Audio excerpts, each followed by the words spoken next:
T5S2 Season 3, including online GTs and free weekly tournament pods, launching shortly after the conclusion of the Invitational on February 7th. See you there.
T5S2 stands for the Tactical Tortoise Tabletop Simulator Tournament Series. It is a global competitive 40K circuit that ranks players based on the results in online games, including events run by Tactical Tortoise and many other communities. At the end of each biannual season, the top 16 players in the series are given the opportunity to play for the title of Season Champion and become the greatest virtual 40K player in the world in this very event, the Seasonal Invitational Tournament. With hundreds of players and dozens of tournaments competing on the ladder in Season 2, T5S2 is now one of the largest and most competitive series in online Warhammer and shows no signs of slowing down, so what are you waiting for? Visit tts40k.com to view live standings, join the community Discord server, and get information on upcoming events and tournaments. There is glory to be won on this virtual battlefield, Commander. Do you have what it takes to compete? Want to get involved in T5S2 or events run by Tactical Tortoise? Visit the Tactical Tortoise Discord server on the link found on tts40k.com or down in the video description. There you can find signups for all manner of tournaments and casual events, including the T5S2 Youngblood series of free, new player-friendly events designed to introduce you to 9th edition and experiment with new lists. For those looking for more competitive action, rapid-fire tournament pods are currently available that award prize support and standings points and help you hone your skills to a knife's edge. And stay tuned for even more exciting events as we enter T5S2 Season 3, including online GTs and free weekly tournament pods launching shortly after the conclusion of the Invitational on February 7th. See you there.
T5S2 stands for the Tactical Tortoise Tabletop Simulator Tournament Series.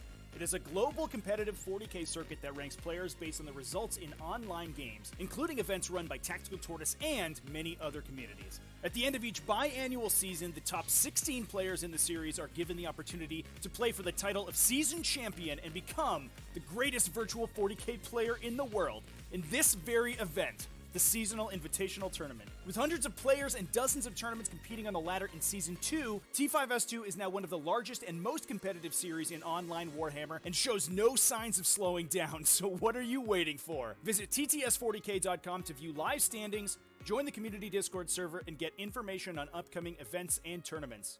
There is glory to be won on this virtual battlefield, Commander. Do you have what it takes to compete? Want to get involved in T5S2 or events run by Tactical Tortoise? Visit the Tactical Tortoise Discord server on the link found on tts40k.com or down in the video description. There you can find signups for all manner of tournaments and casual events, including the T5S2 Youngblood series of free, new player-friendly events designed to introduce you to 9th edition and experiment with new lists. For those looking for more competitive action, rapid-fire tournament pods are currently available that award prize support and standings points and help you hone your skills to a knife's edge. And stay tuned for even more exciting events as we enter T5S2 Season 3, including online GTs and free weekly tournament pods launching shortly after the conclusion of the Invitational on February 7th. See you there.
What is up, everyone? Welcome back to the stream. We are live with more coverage from the T5S2 Season 2 Invitational. This is going to be the last game of the night and one of the last games of Group 4, which has been an exciting story to watch all the way through, to say the least. This is, in the red, Valdor playing his Iron Hands, his spicy Fire Raptor Iron Hands, versus Kian playing Adepta Sororitas over in the blue.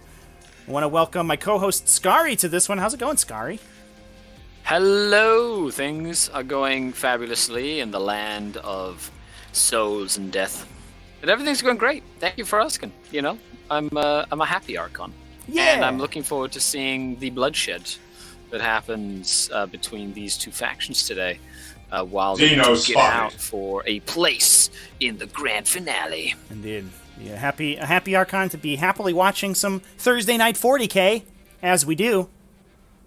Oh, that's right. Well, it should be everyday 40K. Of course, you know, if you can only spare a Thursday, then that's you know, on you. Eat bolt gun! Maybe a little bit.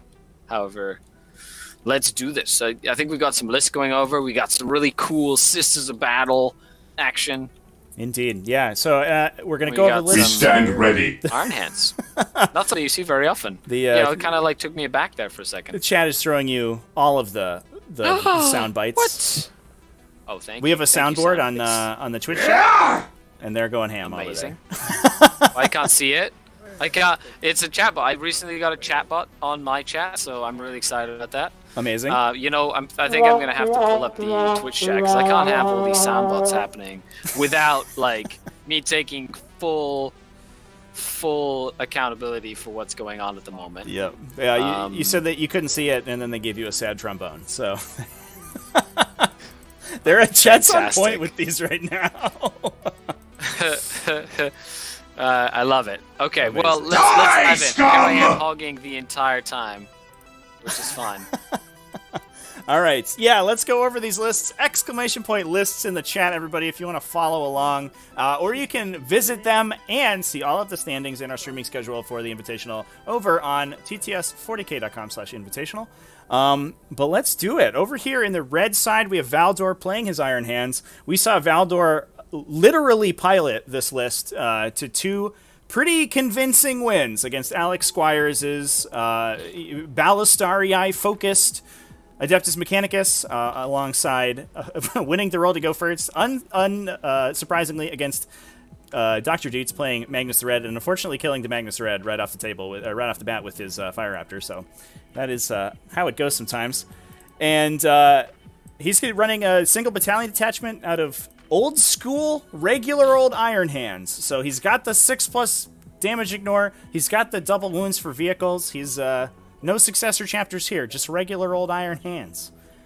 Who needs a medic when everybody has a 6 up feel no pain? Yeah, no I mean, one does. Yeah, apothecaries, get out of here. We have apothecary at home.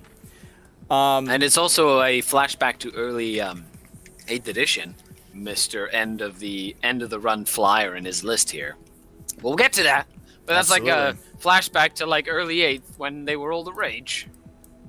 Oh man, that was before my time. But it must have been exciting to see all the Fire Raptors on the table. I will say, I think the Fire Raptor, as 40k models go, looks very cool. So I'm excited to see it, seeing some success on the tabletop with all these big cannons on it. So many guns. Lots of guns. Lots and lots and lots of guns. Indeed. Which is fine. It's kind of how it goes. So we are bringing a Librarian with a jump pack, as well as a Primaris Lieutenant, as well as a Tech Marine. We're bringing a Lieutenant variant with the Mastercrafted Auto Bolt Rifle. It says something different on the list, but we did have to do a last-minute change there, thanks to Battlescribe. We have an Assault Intercessor squad, as well as 2 Infiltrator squads. The Infiltrator squads, I think, are going to be really important in this matchup because if Kian decides to strategic reserve any of her Repentia units, those Infiltrators are going to say, no, stop, go away. And they won't be able to charge when they come out because they'll be 12 inches away from the Infiltrators, which will be brutal. Silly Infiltrators. Yeah. We've been seeing them see a lot more play, a lot of anti-deep strike play in general, seeing more table time. Well, more armies can do it now, right? Like Absolutely. it's not like back in the day when it was like just Genes to the Occult, and that was like really the only time they really kind of saw people using that mechanic of stopping people from team striking. Like now it's like, if you have command points, you can outflank stuff, right? Yeah. Their extra point cost is like warranted now. Yeah, for sure. And also the fact that deploy scramblers in so many matchups is kind of the make or break a lot of times. If you can deny your opponent their last scrambler activation, then they lose many times. We actually saw that earlier in this event. In Group 2, Rex Moyer versus Jonathan, Rex is bringing in his Necrons a Hexmark Destroyer to kill people's Scrambler units, and that actually ended up being the game. The Hexmark stopped 2 Scrambler units from getting to his deployment zone, ended up winning him the game, which was phenomenal. And so little interactions like that, start looking for your intercept stratagems on your units, everybody, because they are getting real good. We also got... in Valdor's list here, a Blade Guard veteran squad, just 4 Blade Guard in this one, not going the whole 9 yards with the big 5 and the Primaris Apothecary. Like you said, we don't need one. We've already got Bionics in there for a 6+ damage ignore, so whatever. Yeah, whatever. And there's so many cool other like neat little stratagems Iron Hands have that like increase the durability of units. Yeah, that's something that you might not like see at first glance. And then again, who the heck remembers anything about Iron Hands? They're like, they're so 8th edition. Lost edition. Whatever, yeah, dude. Yeah. Go on. Where's the White Scars? Where's the White Scars and the Ultramarines? Like that's what we've come to know and fear. Where's the 60 double obsec Necron warriors or a bunch of scarabs? Iron Hands. Get Iron out Hands. Here. Ridiculous. Also following that up is a Redemptor Dreadnought with double Gatling cannons. So it's got the big heavy onslaught as well as the little baby onslaught on the underslung, as well as an Icarus rocket pod. A Vanguard veteran squad with all lightning claws and storm shields. 2 Devastator squads, both with a combination of multi-meltas and heavy bolters. As well as, interestingly, a Stalker. So the anti-aircraft vehicle. We've talked to Valdor about his pick for the Stalker in the past. He knew he was going to be up against Adeptus Mechanicus, so he was ready with some anti-aircraft for that.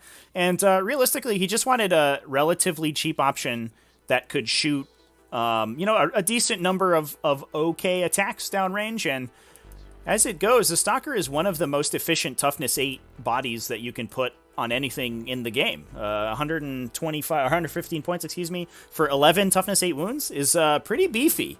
And if all you're doing is it's using great for like to, backfield objective holding, or zoning out the table, or just being generally annoying and alive. Absolutely, and it can protect your character who's in the back there pretty well as well. Like it's kind of a bear to kill. You can smokescreen it. It's just gonna chill back there. Not a lot of people have the fire to dedicate to kill it because it's only it's 115 points. So who cares? But that means it's just gonna shoot every turn and make those points back pretty quickly. Yep, 100% agreed. Now, what's really cool is the that Iron Hand Redemptor Dreadnought, right?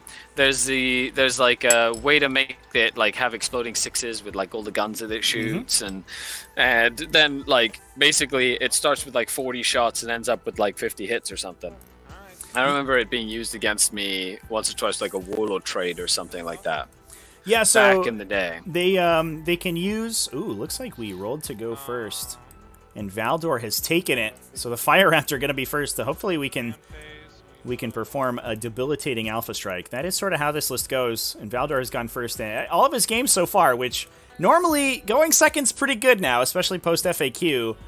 But when you have a big aircraft, going first also pretty sweet, because you just get to go blow a bunch of stuff up before it gets that activated. Alpha Strike. You can still do that. Like that Alpha Strike hasn't gone anywhere. Yeah, that's still for sure. That's still something that if you like are out of position or you have the ability to really kill some stuff, like you're going to do some damage. Yeah. So, like we said before, we also have a drop pod in this list, which I believe all of the Devastators are in. They are. They're ready and waiting. This is very much an 8th edition style list. We got the drop dev squads. We got the Iron Hands, the old school Iron Hands. We got an Ironstone in this list, I believe, as well. Very much sort of late 2019 Iron Hands style. And then last but certainly not least, a Fire Raptor gunship with a bunch of las cannons. Daka daka. Daka daka daka. Some good stuff. Valdor was particularly worried about Sororitas, and he figured that he probably wasn't going to be able to bring. Thanks, Chad. He wasn't quite able to bring the indirect fire to kill Sororitas units before they get to blow his army up in Space Marines. So he figured that a poor man's indirect fire is just a plane, which is totally fair, and has been doing well for him so far. Philosophy I've been starting to use with my Dark Eldar. Absolutely. I've started putting in my Void Raven bombers again. It's expensive, but in so many tables with line of sight blocking and people, especially playing like WTC style tables, it's nice to just be able to fly over something and be like, now I see you. Or, bomb something and then now officially leave the table, which is kind of cool. Absolutely. Yeah, Chad having flashbacks to 8th edition Iron Hands Flyer spam. That's, we're going back, shivers boys. Down my spine. Shivers down my spine. The amount of times I'd be like, yes, it's late 8th edition. I'm playing with my Dark Eldar Codex. What am I playing against? 7 flyers. Literally. What is a Stormhawk interceptor? My good. No, I knew what they were. They if you had the fly keyword, you got extra negative modifiers to hit them. So I knew what they were, because they were just terrible. Terrible to me. My Ravagers were like, I can't do anything. Yeah, brutal. And Valdor's in here, throwing his hands in the air. I'm bringing it back. We're doing it again. I think he's preying on people's sensitivity here. Yeah. You see one Iron Hands flyer, and all of a sudden you curl into a little ball on the floor. You rock back and forth in the fetal position. Kicks in. Yeah. He's like, victory. Now, by the way, I like the Triumph of St. Catherine. I think the Triumph of St. Catherine is like a really good. It's good for like farming the CP and stuff. It has like, it's even though it's like 18 wounds, it only counts as 12 wounds or something for shoot, or it counts as less than 16, so it can hide behind stuff. And it's an infantry model with a ginormous base, so it can walk through walls and things, which also makes it very useful. As well. For sure. Anyway, just wanted to make a note of the Triumph. I think it's cool. And if anybody's painted one, put an F in chat for painting the Triumph of St. Catherine's. F for Triumph. To show your respects for the Triumph of Catherine. Come on, F in chat. So speaking of which, we could go over Kian's list here. She's bringing... Absolutely. How about I go over this? Because... Absolutely. Oh, look, it's a bunch of Imperial stuff that I don't care about. No, I'm just kidding. We have a Calidus Assassin, which, by the way, is my favorite type of assassin. Yes. And even though they're expensive, they do add a lot of versatility to any Imperium list. And the fact that you can pay command points for your favorite one, and then if you need to switch it, you can switch it, right? You can just pay points. You don't have to pay command points to bring it anymore. And you can just use command points to switch it if you need to in a pinch. I think the Calidus is by far my favorite, being able to come in really close and force people to use like extra command points and stuff. Overall, she's pretty killy. This is a Bloody Rose battalion detachment with a Canoness, with an Inferno Pistol, Null Rod, the Beneficence Relic, which is a Super Chainsword, and Righteous Rage. So she goes in, has like a bazillion attacks, and can like reroll wounds, and she's like a little killing machine, is what she is. And then we have Saint Celestine, and Red ones go faster. So a pretty hefty series of HQs there. We have 1, 2, 3 units of Battle Sisters.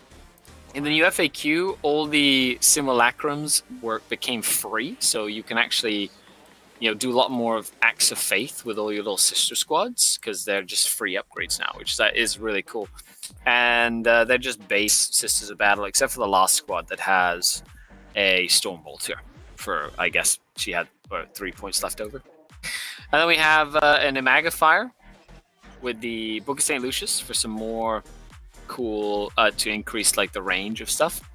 Of auras, of heroine and making, Tail of the Warrior, and so it's an extra warlord trait and extra attacks in close combat, or extra strength. Sorry.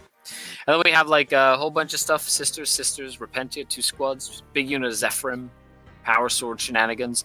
And then the kick of the list are the 2 units of 4 mortifiers. So an anchorite and 3 mortifiers, which with the change to bring it down, Blood for the blood god! almost with Sisters of Battle.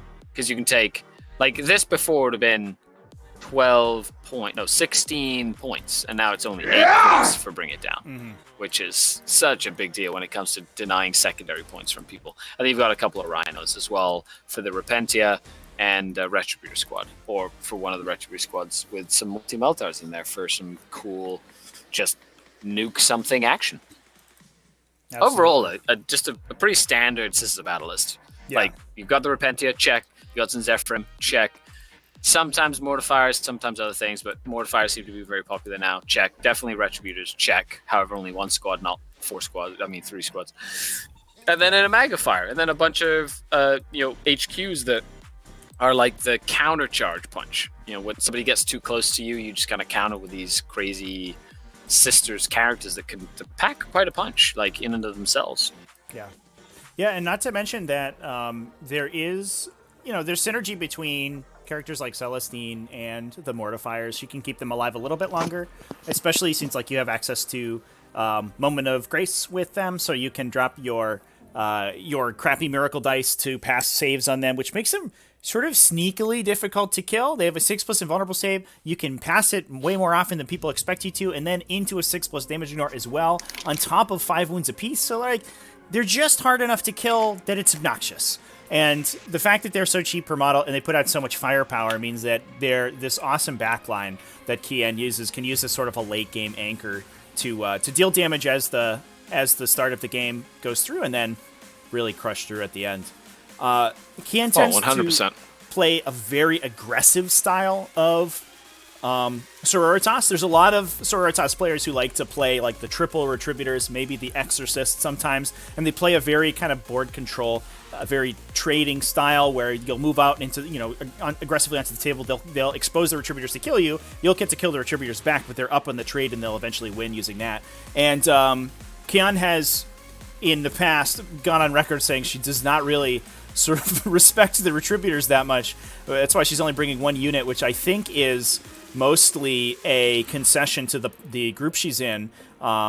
She probably Valdor likes his big super heavies, so she was maybe expecting that out of him, and also Dutes in her pod as well, in her group as well. Yeah, he's a renowned Magnus the Red player, so I think she was maybe a little bit worried about those too, which is why she brought some long range guns. But a lot of times her lists are just nothing but Zephyrim, Repentia, and Mortifiers, and she's just playing this hyper aggression, putting a bunch of rhinos in the middle of the table with a bunch of melee infantry in them, protecting them with Celestine, and just saying, go, try to take these objectives from me. I'm going to kill everything you love with these Repentia if you don't. So, she's one of my favorite Sororitas players to watch because her games are always these, like, bloody slaughterhouses, which is what you want out of a game of 40k.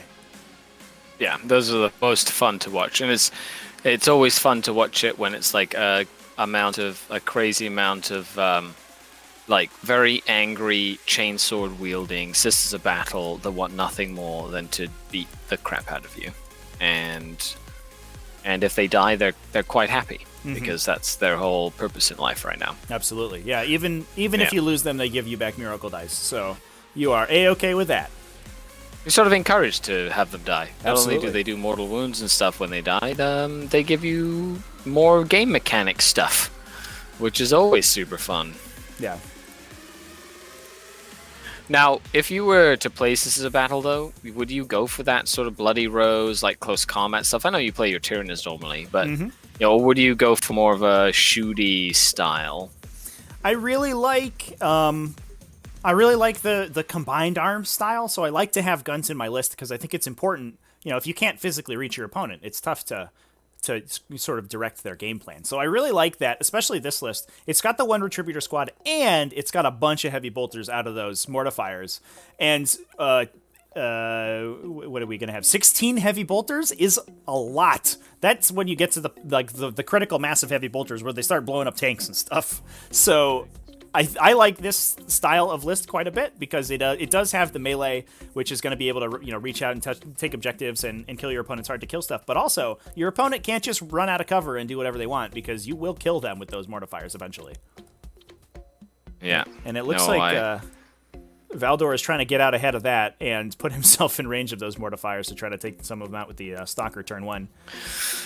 Well, it's like you'll kill a few of them, but they're more durable than you might think. You know what I mean? They've got like some pretty. They're not like a slouch. You know what I mean? Absolutely. Like they're quite good, I would say. Yeah, toughness 5, a lot of wounds and a damage ignore. It's hard to take them out, but we have to remember that this is Iron Hands, and Iron Hands do get their Super Doctrine on the round 1, so all of their stuff can move and shoot their heavy weapons for free, so when those Devastators come in, they are going to be unhindered by their heavy weapons, and on top of that, they are all going to reroll their ones to hit, regardless of their proximity to any rights of battle auras. Yes, that is also very true. One of the things that we should have said before we started the game is if you have any questions, you are watching Space Marines play.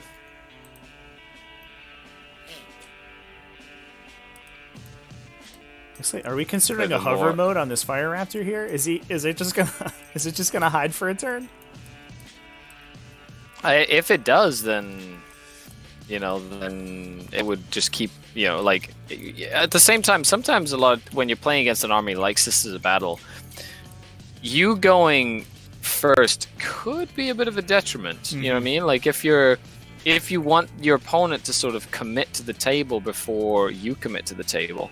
Yeah. So there could be some play in not being too aggressive with it, keeping it back, and then really waiting for the Sisters player to sort of commit. Yeah. And then once the Sisters player has committed, then start bringing out some of the heavy hitters. For sure. Yeah, I wonder if maybe it looks like that's what we're doing. We've cleared out the models under that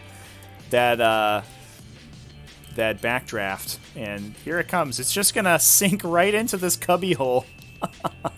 And Valdor says that he's taken a lot of looks at this map, and there are a very few places on the map that the plane can hide, and one of them is right in this central ruin here.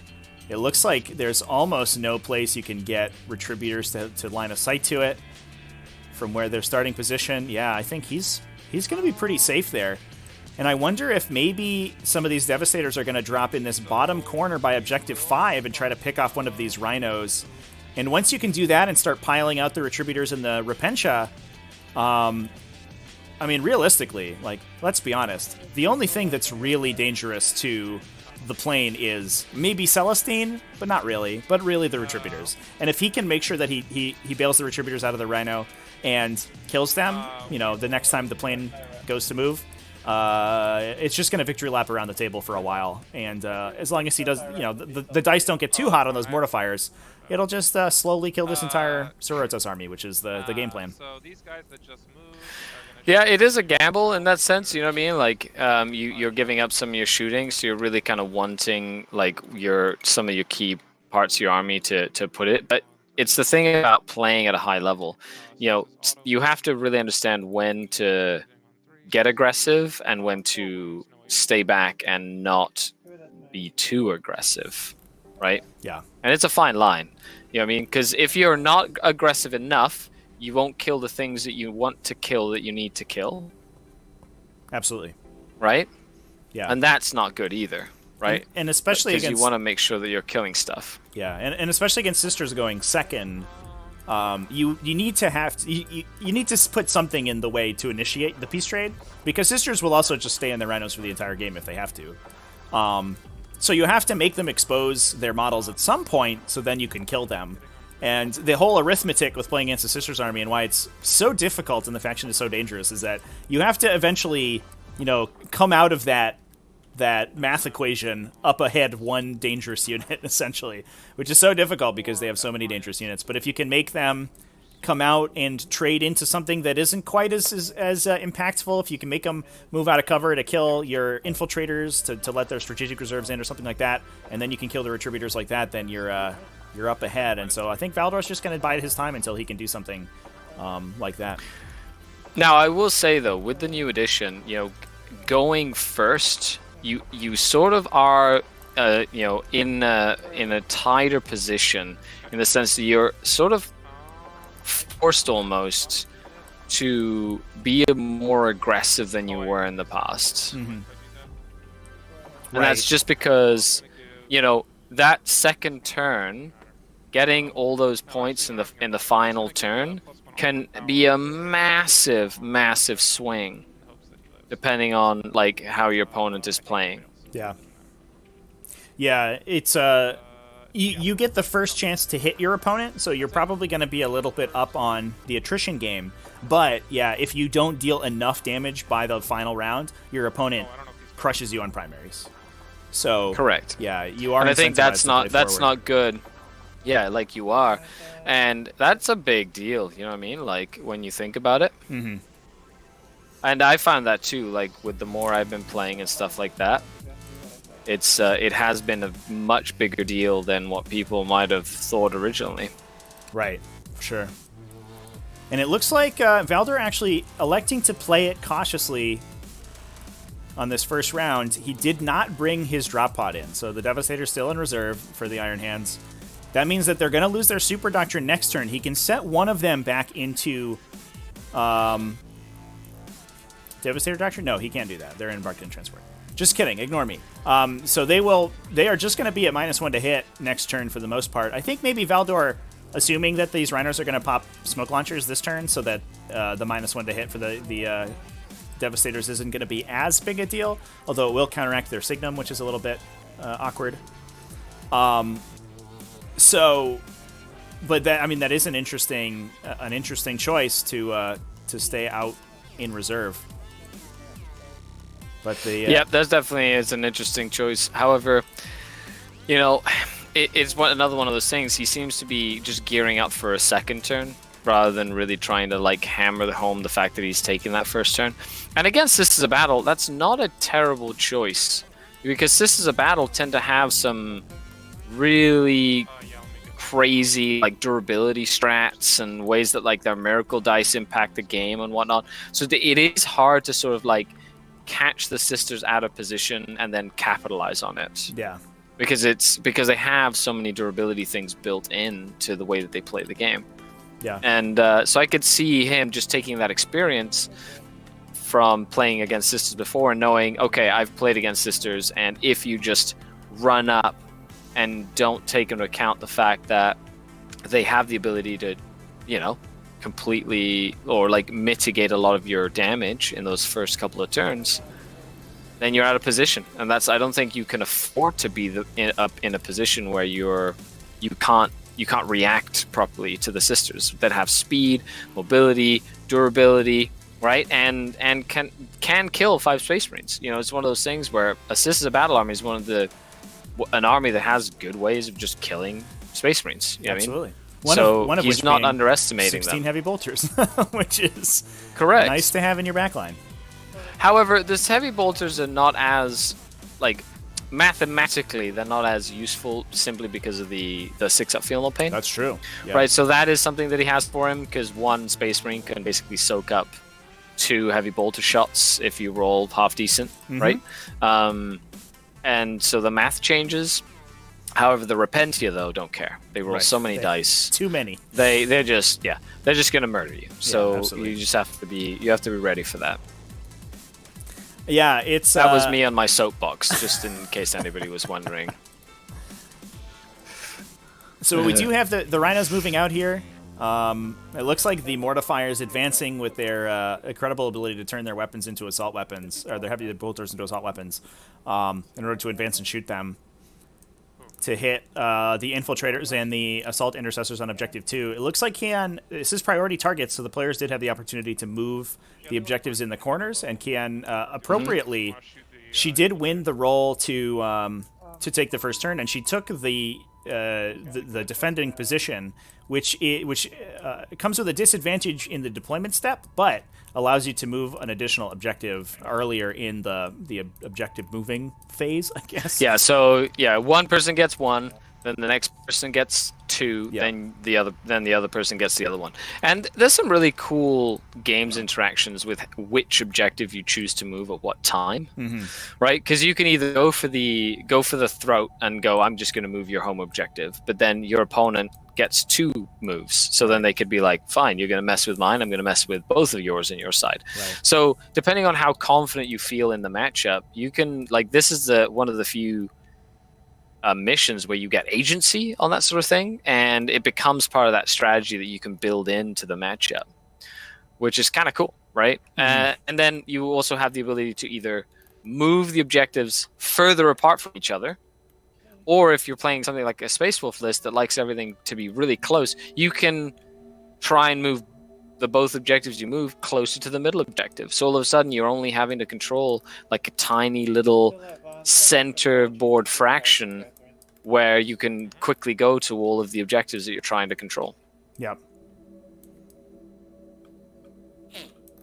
So that was like a big advance here from these sisters to jump on that objective 2, and that means that Kian's got 5 models on it versus only 2 for Space Marines, which means that Valdor will not control that at the start of his turn, regardless of how many Space Marines the Heavy Bolters kill.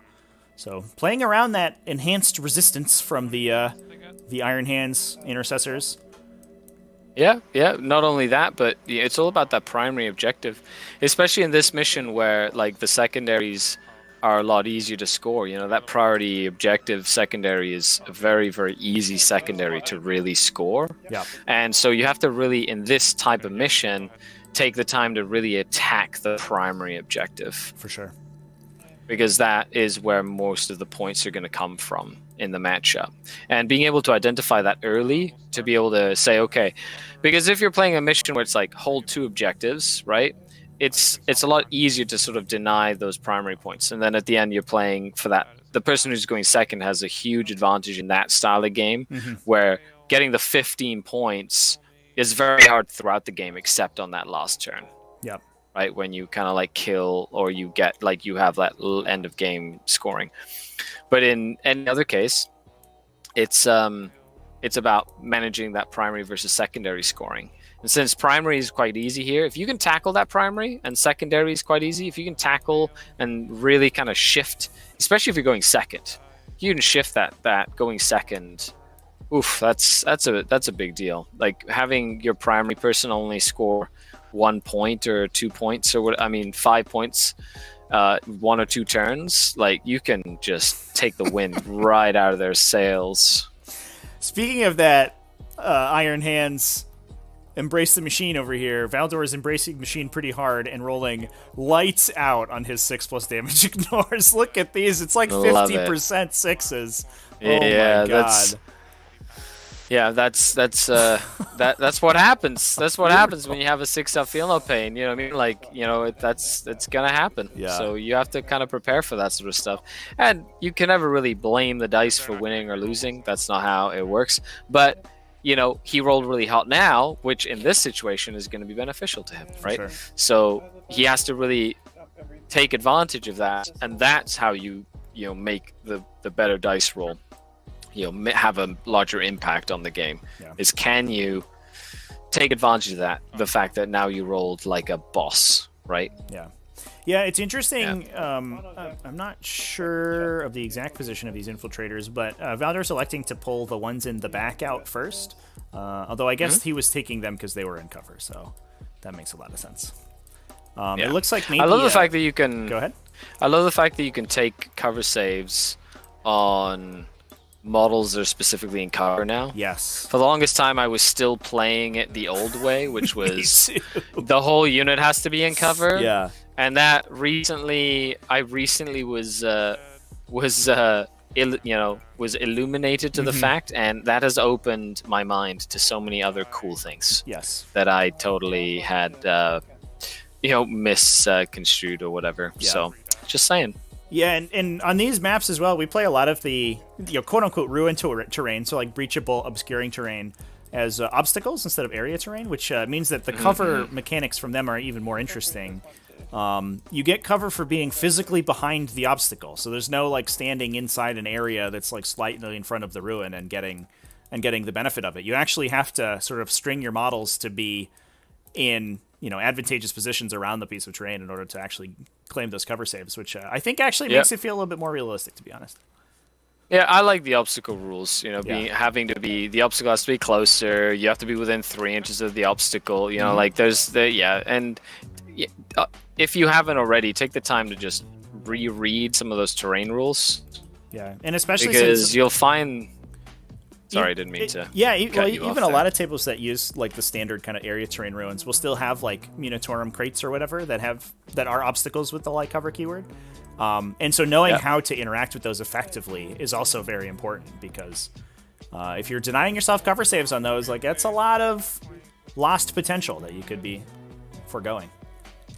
Oh, very much so. I would agree with your sentiment. So far, a really cagey game from these players, which I love to see. We've only lost a total of 6 intercessors between the infiltrators and the assault intercessors by objective 2. And but that's about it. And Valdor obviously played a very cautious turn 1, but now we have a Rhino exposed. I don't know what is in it quite yet. Maybe some Repentia. I would assume Repentia. Yeah. I don't think Kian would lead with her Retributor Rhino this game. But it looks like her Retributor squad will probably be relatively safe, and I don't know what Valdor is going to be able to do to get rid of those ladies before the Fire Raptor comes out, because if the Fire Raptor comes out, doesn't deal enough damage, and the Retributors are able to shoot back with a bunch of Miracle Dice, it could just die, which is deleterious to your game plan, typically. It's more like it will die. Yeah. That's. I don't think anybody here is like, you know what I've seen survive against a unit of Retributors? A vehicle. Anything. Yeah, that's not exactly something that I would say is on my list of survivable targets. 4, 6, that's 12 multi-melter shots with +1 damage, at whatever range, hitting on and wounding on, and with the ability to use miracle dice to really hammer home that amount of damage. It's if it shows its head, it's dead. Yeah. So he needs to make sure that it is worth it. Absolutely. Showing it off has to be worth it.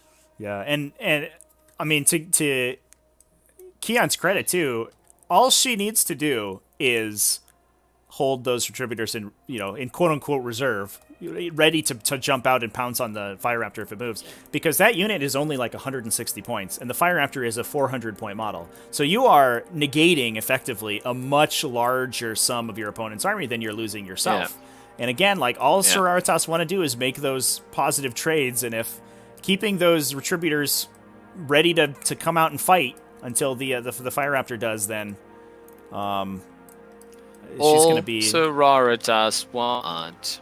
All Sororitas. All Sororitas wanna blow up stuff. All Sororitas.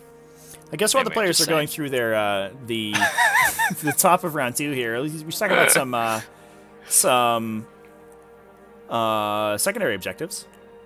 Valdor, absolutely, taking assassinate as well as priority targets, and I think the most interesting one, the most interesting pick for me, I think here is Oath of Moment. So he's got to get a unit to the center of the table, and since he's going first, that unit has to also then survive until the end of the round in order to score the 2 points for those. It's a good one, however, because of simply the fact there's an objective in the middle, so you kind of have to get there anyway, right? So in terms of gameplay, it really sort of fits into that, the way that the Space Marine wants to play the game. Yep. And so I think that's... It is leaving its hangar bay. And moving out. So we elected not to continue to hover. We're moving out. I think maybe the Retributor Rhino is shifted to the point where they could maybe have gotten line of sight along the side here. And so it's potentially in danger. And what we want to do is probably knock this smoked Rhino out, maybe with some Devastators, and kill everyone inside with the Fire Raptor shot. It It also has a backup line of sight into a unit of mortifiers, which it will probably kill if it trains all its guns on them. You'd be surprised, though. Sisters of Battle have some really janky ways of making those invulnerable saves. True. Yeah. It is... I mean... Yeah, it is only going to be... Or it's -3, I guess, on its Avenger bolt cannon. The rest of its weapons... Or the rest of its heavy bolter shots are -2. But it has 34 heavy bolter equivalent shots. So it's a lot of DACA. Plus so 4 hitting on 3s, right? So it's probably going to be hitting on 2s. Hitting on maybe 2s. Yeah, so hitting on 2s. Rerolling ones. Wounding rerolling 1s. Okay, you're hitting a bunch, and then they're toughness 5. So you're wounding on what, 4s? Yeah, 4s and 3s with like the 6. big guns. Yeah, the 4s and 3s. So about half go through, right? Mm-hmm. And they each have what, 5 wounds, 6 wounds? They are 5 wounds. Mortifiers. Yeah, so it's not as efficient. You need 3 per. They do have a 6 plus 3 per damage ignore, so... okay, so that's even like you pass 2 of them, then it soaks up Eats one more, so that's 4, potentially 4 each. So even if you do, like, you need 8, like to reliably kill it, you need 8, 16, 32 wounds to get through. Mm-hmm. Right? So will you kill all of them with just the one? On average, I don't think so. I think variance-wise, like the mortifiers would probably live with 1, and then the mortifiers like have ways like you can do moment of grace to automatically pass, like to change a save to whatever you want it to be by discarding miracle dice, and then you can also use a miracle dice to automatically pass a invulnerable save or a save, and then on top of that you can use a CPU reroll to reroll a save if you need to reroll the save. Yeah. So there's lots of ways to, like, if you just need to stop a kill or keep one alive, to just make that happen. For sure. Looks like we might have some range problems on the Fire Raptor, though, given that it did have to sort of turn awkwardly to get over there and can't quite land its base with next to this objective. Yeah, actually, we'll just put it farther back then. Okay, so it looks like we weren't quite able to get to range with it, with the mortifier. So it's probably just going to be eating up the Rhino, I imagine. That also means that the Devastator squad can probably stay outside of... out in Deep Strike for another turn. So that may mean that Valdor might just be angling to force the Retributors to come out earlier than they wanted to, and then kill them with the Devastators, instead of the other way around, which I think is really interesting. You're kind of using your expensive gunship as a bait at that point.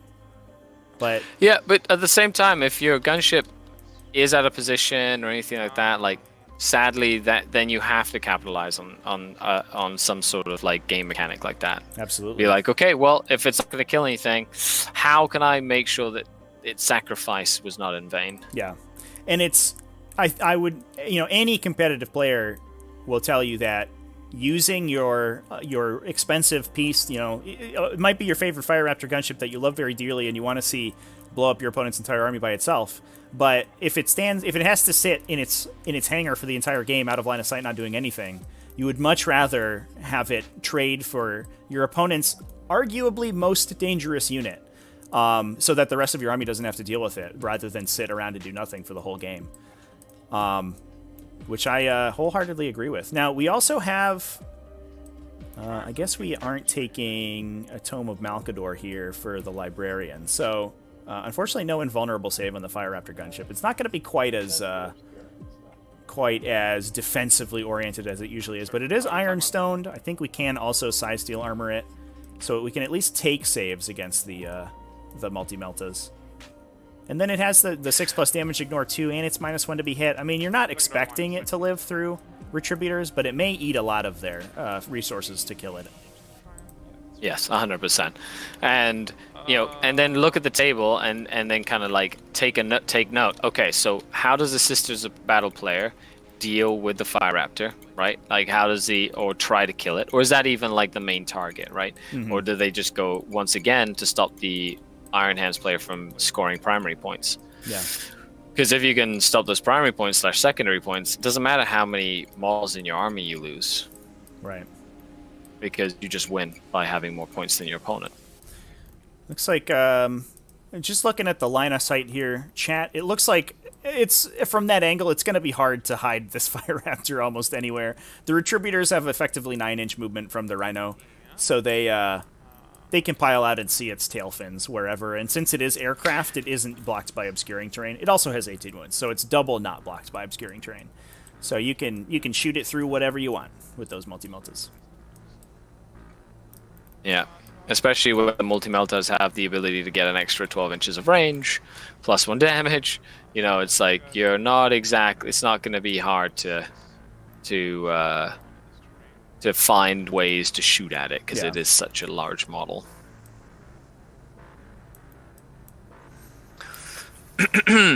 Moving out with the remainder of the Iron Hands army as well here. I like that we're pushing forward with the Vanguard veterans. If we are able to knock out the Rhino and kill the Repentia inside, which is, I imagine, the plan, then those veterans aren't in super danger right now. And the Infiltrators are over here on Objective 2 to stop any strategic reserve chicanery from coming in and threatening them. So they can sort of act as a trading unit of their own and just threaten an absolute, one-hit KO on whatever Repentia squad wants to come tangle with them. I do feel that the Sister Battle squad, the Sister Battle army has, like, in terms of the objective placement, has definitely a lot better, ability to score objectives in this game. 3 of the objectives are very, very close together. So the Sister Battle army doesn't really need to, like, expand itself too much in order to really, like, put pressure on the Space Marine player. Meanwhile, the Space Marine player only gets to say objective number 5 is going to have to, like, really go out of their way to go and, like, take them off there. And those sisters are just going to sit there until you take them off, right? For sure. With some Zephyrim just ready to counter if you need to. Yeah. So, it's like, in terms of the positional game, this is, like, not even looking at rolling dice. That the Iron Hands player has the firepower, has the durability of Space Marines. However, and I don't know if the Sisters of Battle player really sort of, like, knows this or if it's on purpose, but as you can tell, they're really putting a lot of pressure into the middle of where the triangle is formed of those 3 objectives. Right? So anything that goes onto those 3 objectives is in position to get absolutely gonked by Sisters. Mm-hmm. So they're definitely, the Sisters army is definitely in a great position to put a lot of, that's a cool sounding drop pod. Right? Sorry, just to say that. The sound effect on that is awesome. Is, pretty sweet. Gun! Yeah, that is not bad. I'm not gonna lie. That was pretty hilarious. And the fact is, now he's using the drop pod, of course, as a giant blocker to block, even more of the stuff from, because it zones out that giant, like, leaf, right? Mm-hmm. You have to measure from all of those little edges, and it just blocks off the entire table. It shuts off Repentia from coming anywhere close to the midline of the table to get into Objective 1. Or they can go in and kill the drop pod. But yes, he's they can come in and kill the drop pod. You got it. Yeah, these Blade Guard veterans are just sharpening their swords right there. It is a little risky because, I believe Sisters have the ability to fall back and charge with a stratagem. They do, yes. Right? So you could potentially just put the Repentia in the back, make the charge into the drop pod, and only like put one of the Sisters into the drop pod or whatever, and then just be completely immune to the shooting for an entire turn. Convert 100% and accidentally kill the drop pod, and if it doesn't, you just put one Repentia in there, right? So the one Repentia. Yeah, I guess she's only 3 attacks without the missionary, so yeah, she couldn't kill it. Right, exactly. So she couldn't kill it, and then you pile into the drop pod, and then it forces the close combat elements of the Iron Hands army to go back into the drop pod, and it's one of the reasons I think drop pods are really risky, because a savvy opponent will totally use that drop pod against you. Yeah, and like we've seen that happen a couple times during this group stage. We had an awesome game, Tyranids versus Iron Hands, and the Tyranids were able to get Swarmlord and a Winged Hive Tyrant into melee with the drop pod. Which was almost curtains for the Iron Hands player played by Fushini. He had a melee counterpunch, but unfortunately the invulnerable saves didn't go his way, and those 2 monsters ended up punching their way directly out of it, and it was kind of not a great game for the Iron Hands at the end there. So definitely we've seen them be used as kind of a slingshot in the past. Yeah, not a slingshot, but it depends. Like it's especially against armies that have the ability to, fall back and do crazy stuff like that. Yeah. Like as a Dark Eldar player against an Iron Hands player, tying stuff into close combat was one of the main things that I had as a tool to be able to win that game. Even against that flyer list, right? Most of the flyer lists had some sort of intercessor squad. And if I could tie up the intercessor squads and wrap and trap them, it's not really something you can kind of do nowadays. But if you could wrap and trap a squad of intercessors, right? All of a sudden, the entire army couldn't shoot whatever you would put into combat. Yeah. All right. So. And then using things like firing, get out or abilities to fall back and charge or whatever it is. Like all of a sudden, you had the ability to just negate your entire enemy's ability to do damage. Yep. And that's massive, so big, so huge. Chat just pointing out here something that I just missed. We just broke 1,000 followers on Twitch. Way to go, chat! Thanks, everybody. That's right. Really appreciate it. Yeah, that's right. And if you haven't clicked that sub button already, make sure you click that sub button. Boom. Because you have to plug for the plug god. Drop those subs. Somebody has to unseat Garuda at the number one of the sub leaderboard. Use the stratagem. There you go. Heresy That's how it grows works. from You can idleness. also gift subs or use your Amazon Prime subscription for a free sub. So make sure you use those. They're really, really handy, and they go a long way to help us create more content. Oh, from your army, right? Yeah. That- So I does it see cost? that. Does it cost me an extra? The Stoic with the Prime sub. Thanks, Stoic. There you go. Appreciate it. See, that's the spirit. We'll go plain. Oh, we gotta do psychic powers. Stoic is Who's gonna? I think Stoic a can't be the devout- only one. a devout follower of Skari. Archon Skari commanded a sub. Must comply. We recently set up our Twitch bot on this Twitch stream that I do, where we have people like guests when we come. We have like a talk show during the mornings, and I recently got one where it's me making cat sounds, Amazing. and yeah, it's way too long for my liking, but it's hilarious. A Narmiso So- with the Prime sub also. Nice. There you Thanks, go. Come on. everyone. Let's That's start we can start a hype train. Hype Let's train. do this. Hype train. Choo choo. Choo choo. Hype train. We're +2 to hit. And We we're got you, -1 Trevi. from Oh, the- looks This is like how- let's this is how it start a. works. So we're hitting on I two. think we're starting a hype train for las cannons first. the Fire Raptor shooting the Triumph of St. Catherine. Oh, Wounding onto My this is goodness We got gracious. A Blessing of the Machine God off from the Librarian for +2 to hit, including Awakened Machine Spirit from the Primaris Tech Marine, meaning that it's shooting directly through her Relic -1 to be hit. And if you want to get through a 4+ invulnerable save on a tough there's 3 model, turns out 34 -1 AP shots will probably do it. So this is a pretty good. Yeah, silly miracle dice. That's all I want to say. Yeah, you say It's like that, but there you is could have a the best math. You could have the best math in the world. there is and a she's 4 waiting here to be burnt on a miracle dice, as well as a 2 to be burnt in a moment of grace. So yeah, you might be right. It may just not you'd die. be like, oh, I'm fine. Look, the It's Emperor all protects. fine. You're like, now I quit the game. Yeah. Yeah, that would hitting on rage 2, quit 3 table 1-1s. flip time. If I had $1 for every time And this is a wounding on battle 2, rolled 6 is crazy. wounded Yeah. Twice. I do love this move, though, because if there's anything that could potentially stop these Retributors from killing the Fire Raptor, it's the ability to stop them from dumping 2 Miracle Dice with 2 Acts of Faith from the Triumph. So as soon as they can't do that anymore, they can't throw 2 6s at their damage roll and just automatically kill you. And that may mean that the Fire Raptor could pull through. Fingers crossed. You really want this Fire Raptor to live, don't you? I think you're Team Fire Raptor Fire right Raptor's now. so cool. Is anybody else in chat You're Team Fire team- Raptor? becomes a 4. I'm not Team Fire. I'm Team Celestine. you're I at think 10? Celestine will just murder a bunch of space And marines. It'll then be fantastic. All right. Let's make a pact.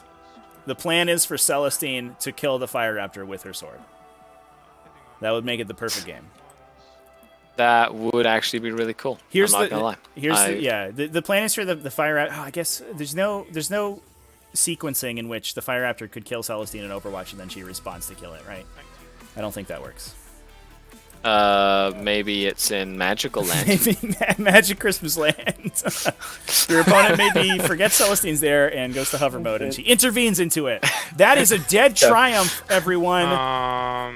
An unlimited supply of heavy bolter shots. We'll start with the blue We did it! We got squad. the hype train, everybody. Actually, no, that's a bad idea. Yeah. We'll start Yeah, with the, choo-choo! Hype train Dreadnought system, put everything time! into the battle system, I hope you're all so paying they're attention. Because it is hype train time. It is, Let's get that baby up to level 4. a hype train. The Triumph of St. Catherine has boarded the hype train, carrying that coffin, as it rides those tracks directly into the dead pile. It has fulfilled its modeling destiny, because it's literally them carrying a dead body. Literally a train. Yeah, it's weird because he's both a core, but he also has Because that's a how it Character Aura. goes. And then he's wounding I will on say though, twos. thanks a lot everybody for signing that hype train. Now let's get some of those emojis out. Let's go, let's go. Everybody wants emojis. I want emojis. Do you want emojis? We got an endless train of sad trombones for the Triumph of St. Catherine. F in chat. F in chat. Respects for right, so that Triumph was the St. plane Catherine. and the Dreadnought. Although I said I was Team Celestine.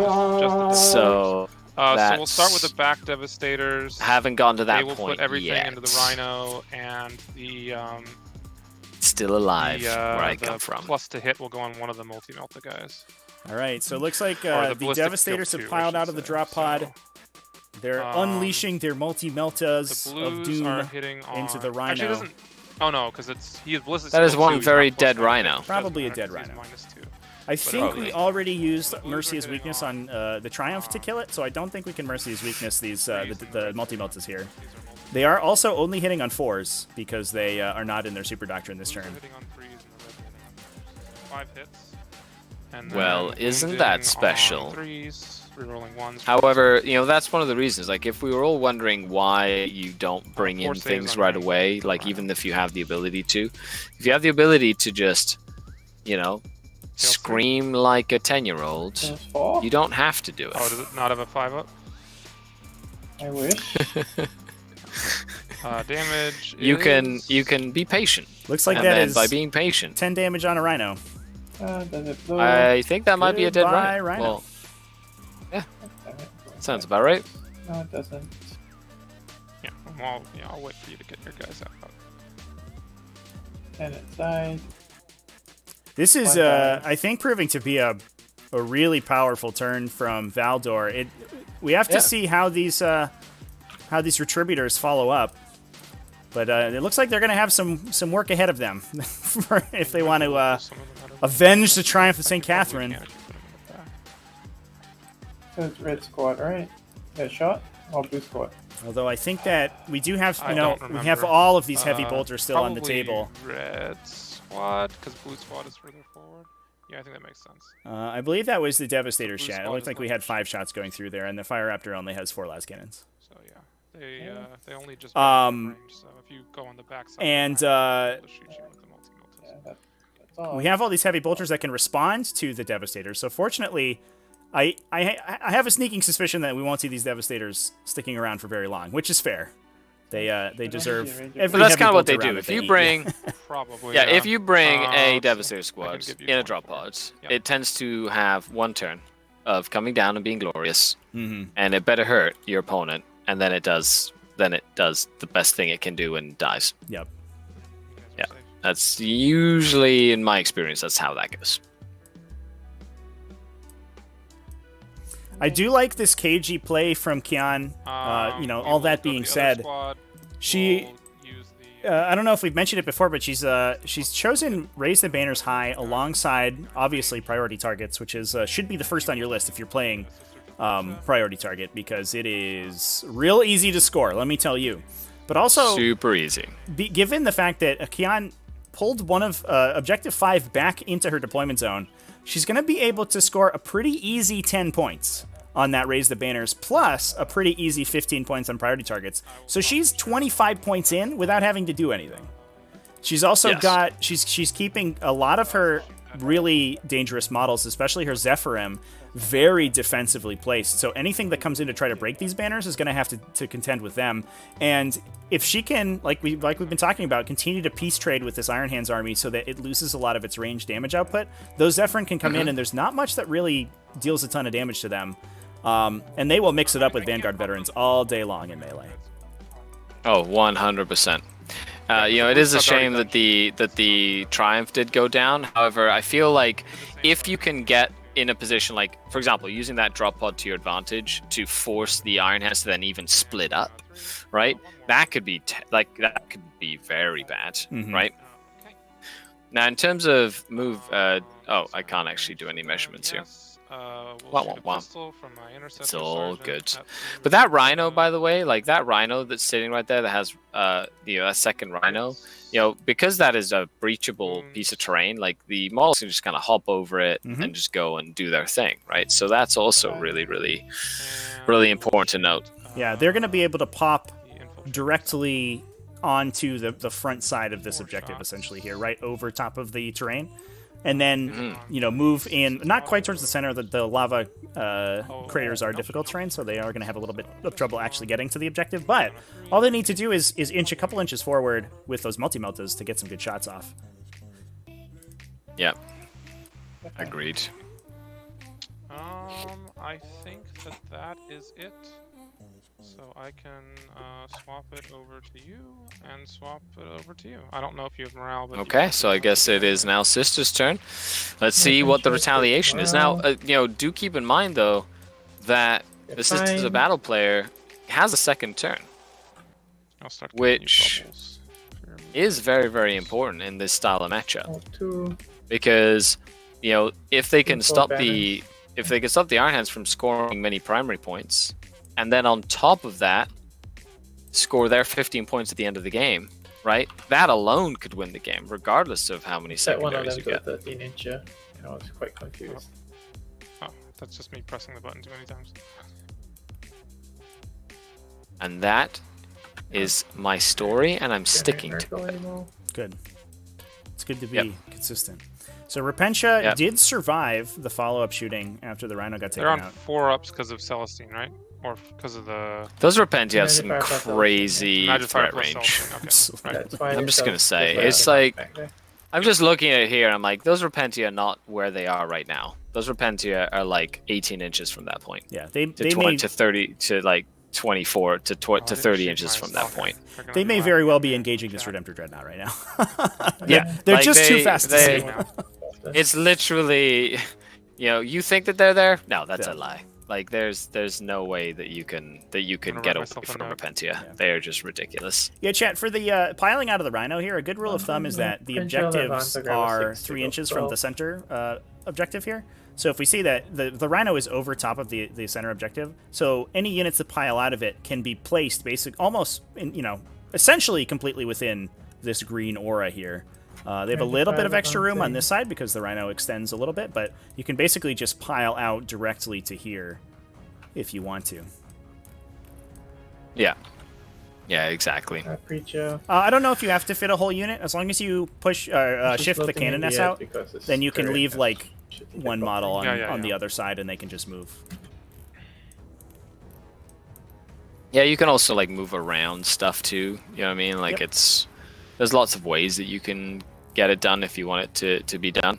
The key here is it comes down to like what the intent is when it comes to that. I find that it's a lot easier to kind of go by intent. Valdor, I think, poking some fun at us over here. We accused him of forgetting to shoot his Stalker in one of his previous games, and it turns out he had been shooting the Stalker. It just never accomplished anything outside of its first shot of the game. Poor guy. So we have a big message on the table. Don't forget to shoot the Stalker. Don't forget to shoot the Stalker. Especially if it knows where you live. Yeah. What? Whoa. Ooh. That got dark really quickly. Oh my god.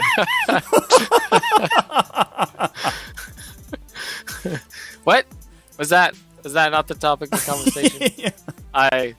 I feel like I missed. This is appropriate for the 41st Millennium, I guess. So it makes total sense. That is true. I am a Dark Eldar player. Mwah, mwah, mwah, mwah, mwah. I don't know if do the Dark my Eldar shoot goodness their gracious. stalkers or do they hire them? No, what they do is they send them a gift, right?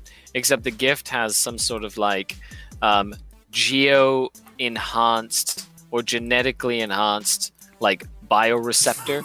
So as soon as the person who it's meant for touches it, little black hole appears and sucks up them. And like that's a Dark Eldar thing to do. I'm just That one, imagining right there. the cat What? from Captain Marvel. That's fine. You graciously give your worst enemy a cat, and then they pick it up and they go to pet it, and it eats them.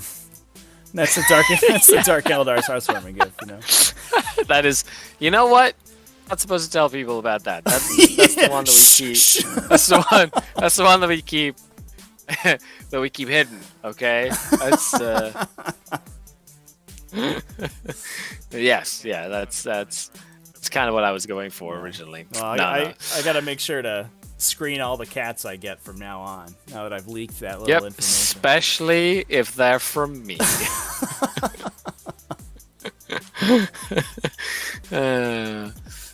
You know, but you can't judge too hard. You know, we do play little toy soldiers, and we have fun while doing it. Indeed, So, and we swear yeah, none of the what you toy gonna do about soldiers it? will eat you. So I didn't say that. 100%. That's not what I said. Yeah. Okay, that was Trevi's words, not Skari's words. So here come the Retributors. They are gonna line up and unleash a storm of retribution on that Fire Raptor. Okay, Fire Raptor. Let's see. How many six-ups can you make, buddy? Let's see. I'm rooting for the Repentia here. So, and by Repentia I mean Retributors. Yeah. I want that Fire Raptor to be no more. That's what I want. Yep. Ideally, I just want it to be just a problem that I don't have to deal with anymore in my head. Yeah. I think he's very excited about murdering them. Looks like Ash is just coloring the edge of the terrain here so that she can differentiate appropriately between the dark terrain, the dark Fire Raptor, and the dark background, which is fair. We do have this gorgeous telescope photo of the Crab Nebula behind our table, but it does make differentiating an entirely black Fire Raptor gunship from the background a little bit tough.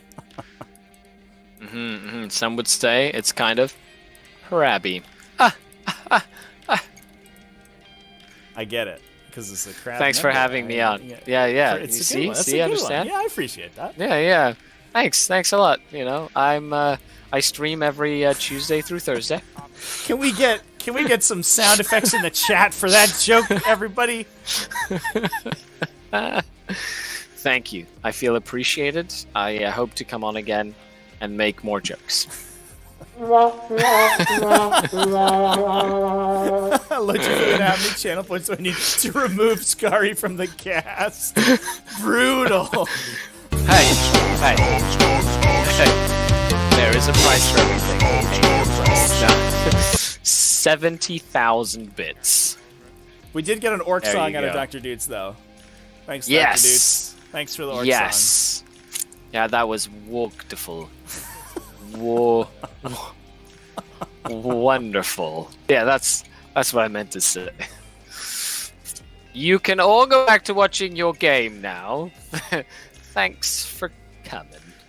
No, it's this is a battle I feel is one of the most competitive competitive lists out there right now. If I were to say if I were to give them a rating, I'd say they're a solid 7.5 to 8 out of all the different ones that you can make right now. Yeah, I think And especially that's saying something. Especially post January FAQ, I think they may have unseated Harlequins as the number one in the game. And Yes, definitely. Adeptus Mechanicus definitely in there in the fight as well. Some of the lists that we've been seeing out of them have been brutal. But as the meta shapes up, and especially with Death Guard, maybe poised to really shake things up. We'll have to see how it goes. But Sisters of Battle. Have you played against the Death Guard yet? I have a little bit, and I have watched a couple games with them play. They look very cool. They are brutal. Yeah. Like, if you haven't played against them yet, please do yourself a favor and get a game in with them sooner than later. Because they have some crazy combos and shenanigans that you are going to want to learn before it's too late. Absolutely. And I do like that they are very combo based. There's definitely the impetus to sort of cry about the fact that Mortarion is an absolute tank, and that their army just generally has some pretty decent stat lines. But the thing that I like about the faction is that it is built around sort of assembling these very cool combos. Reducing the toughness, then adding plague weapons on things, then reducing your armor save and getting into all your auras. And if you can do that, then their power really turns on. But I think independently they're kind of slow and they're kind of turgid. And but once they get going, oh boy, do they look cool as hell. They got the combos, and then they give you so many mortal wounds that it's very hard for you to get back up again after what they do to you. Mm. And then they want you to buy them breakfast. I'm gonna drop in with the players' mics here just to see where we're at. Yeah, for Looks sure. like we're shooting heavy bolters into some intercessors. Well, that's okay. Infiltrators. Heavy bolters into intercessors would definitely do the trick. However, let's see how many of those 6+s happen again, right? Because we were keeping track of that, and it was definitely proving to be quite an issue. We have to keep in mind as well, chat. The Fire Raptor has a particularly brutal stat line to shoot at with heavy bolters. It's -1 to be hit, which the Mortifiers don't super care about too much because they're already going to give themselves -1 to be hit. Oh, there go the Infiltrators. Yeah, it's the bolter shots. But it's also Iron-stoned and has Psi Steel armor on it. So it's against the -1 AP, it's going to be at a 3+ save, and those heavy bolters only deal 1 damage, winning on 5s. So I think there's more efficient targets for the heavy bolters. Killing the objective secured, like people in chat are pointing out, that's very important. And also getting rid of these Devastators as well is going to be very important to make sure that they don't start clearing out the Mortifiers on the swing back. Yeah. Yeah, but once you can kind of, prevent the damage to your own units, the rest of the game does become a little easier. Yep. Yeah, so it is definitely something very important to keep track of. Yeah, and this has definitely been a great sort of like showcase of like playing the game in a way that you're trying to make sure that you have the advantage in like where you strike instead of your opponent. So into red. Right? Like everybody, they're both like trying to do that back and forth. And let's see who ended up doing it better. Who wore it better? Yeah, chat. It's the librarian who's standing next to the next to the Fire Raptor, who's giving it the Ironstone buff. One of the reasons that Valdor elected to bring in a jump pack mini Marine librarian over a Primaris librarian is that he gets to keep up a little bit with the Fire Raptor. Yeah. It can outpace him pretty quickly if it doesn't hover. But at least being able to advance with the Move 12 model, you can probably keep him in range for a little bit. Yeah.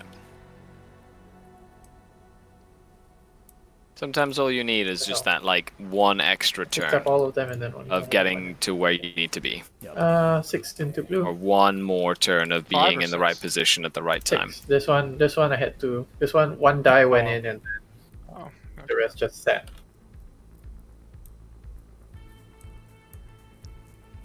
So it looks like, this heavy bolter shooting coming back on these Devastators, absolutely brutalizing them. One dead, and then Valdor may have run out of his 6+ damage ignores. Finally.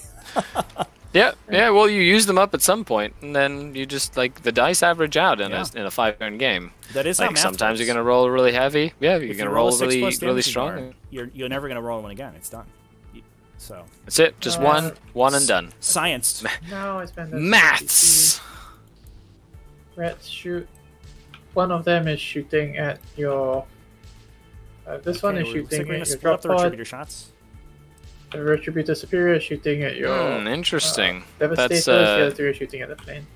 So one. Okay, so he's not. It doesn't seem like he's trying to kill the plane. Well, it's 6 shots against the plane. So say hit on 4s with rerolls, and then wounding on what 3s. That was not good. 2 wounds. It does have a 6+ armor save against these. But I'm not One surprised. Like if you wanna. saves. Oh no. We're just gonna roll damage. Boom! Rolled the 6. Who needs 7 miracle damage, so dice? 6. Yep. Just straight up +1, I'm assuming. So Yeah. 7 damage, I would say technically. Well, yeah, -1. Unless he would be didn't nice, use so. this. So. Oh yes. And he yes, makes makes 2 sense. damage ignores as well. All right, Save. get out of here, retributors. You got 7 nothing. damage. Well, but you know, you still have the 2 little cherubs, so Yes. you could potentially put 4 more shots into it, right? Yep. And it looks like one of So, them. if anything- 8 damage, sorry, because of the... See, the That's thing is, one if of you're them. not gonna like, you went into Devastators to like stop the so- devs. He doesn't. He basically is trying to kill stuff that can kill the Mortifiers, because the Mortifiers just clear pretty much everything else. Right. The biggest thing there is, if you're gonna shoot the Fire did Raptor, it you say need to do a 2 lot of of damage, those? or else you're just gonna. It's just gonna like fly off the table Yeah, and then come of the back 6, next it's like turn 2 and just be on the- annoying. You know what I mean? Like you want to kill it. Pop both cherubs and I mean, shoot them like, at the That's at plane. least what I would say. I'd say Okay. just kill it. If you want Here to kill come it, the kill it. cherubs. 3 hit. Looks like 2 wound 2 again. saves. See if we can make any 6-ups here. No. We are burnt on miracle dice, so we just gotta roll it. Reserving the right to reroll. Rerolling that And 1. we're gonna CP reroll a 1 into a 2. Exciting. So That's 6 more damage. All right. Well, that's not enough to kill a plane. That's not even enough to That break was That very is- a plane. disappointing, Nope. considering that Brutal. my 4-ups rerolling 1's only 2 hit. But that's, you know, if you want to kill that plane, like if those shots go into that plane, that kills the plane, It's true. And we right? also, Like, you know, okay, if and you the bolt if is you want to up kill to it, just the- focus your fire. Don't waste your time not focusing your fire. yeah. Well, I think what Kian's identifying here with it, I think very appropriately, is that this drop pod, like we said before, is potentially going to throw a wrench in her plans, since she won't be able to get these Repentia out on the side in range to hit anything besides the drop pod. Kill anything. So if she does kill the drop pod, it forces the Space Marines to spread out a little bit more next turn, which is exactly what a Space Marine army does not want to do. Yeah, and that's, I guess, at the same time, spread out and then really give you a good target to kill, like, unless the space. Yeah, so that's a smart play. However, the infiltrators do sort of mitigate that. Like, you can't really go in, well, they can't really attack the infiltrators, right? Because those sure. infiltrators, Yeah. they're unchargeable at a deep strike, right? What's interesting though is that putting one multi-melta into the drop pod and not killing it may be the worst case scenario, because now you can't reliably wrap it to make yourself immune to shooting, because one Correct. Repentia will probably kill it. How about the creature's aura? 6. Oh, okay. Yeah, so, but because if they were a squad of 5, I could do it, but they're not. So it looks like that we did get a Repentia charge into these Vanguard veterans. So Valdor getting a little punished for not being able to wipe that unit out when it popped out of the transport. I think this is probably a dead Vanguard squad. Well, those Repentia are just so good. Only charge. Repentia just kill everything they touch. Yeah, until Like, you get them down to without like 2 question. models, they are. You might Yeah, as well but just even remove then, whatever they like, do. especially if there's like a priest or something around, like even with 2 models, you know what I mean? Like, they still I am do going to some try to work. CP Yep. For 5 up feel no pain. Sure. Valdor, interesting using reject the flesh, embrace the machine to try to keep these Vanguard veterans alive. That's a lot of hits, though. Ending on 3s. More hits than attacks, as is to be expected from Repentia. Your time. Absolutely. All right. Look at this distribution on these invulnerable saves. Beautiful. They're 2 damage each, right? Yep. 12 dice. Thank you. Yeah. And we rolled Well, 2 of each number. See what happens. Gorgeous. One guy And we're dies. just going to die with the 5-ups. So one guy survives. Second guy is on 1. Second guy dies. Third Ooh. guy dies. These 5+ damage ignores are not good. Fourth guy is on 1. Looks like 1 model. and 2 models fourth will guy's survive? on 1. Yeah, the Sisters of Battle player still has some command points, right? Oh no, only blue. 2. Yeah. Not enough to fight again. Correct.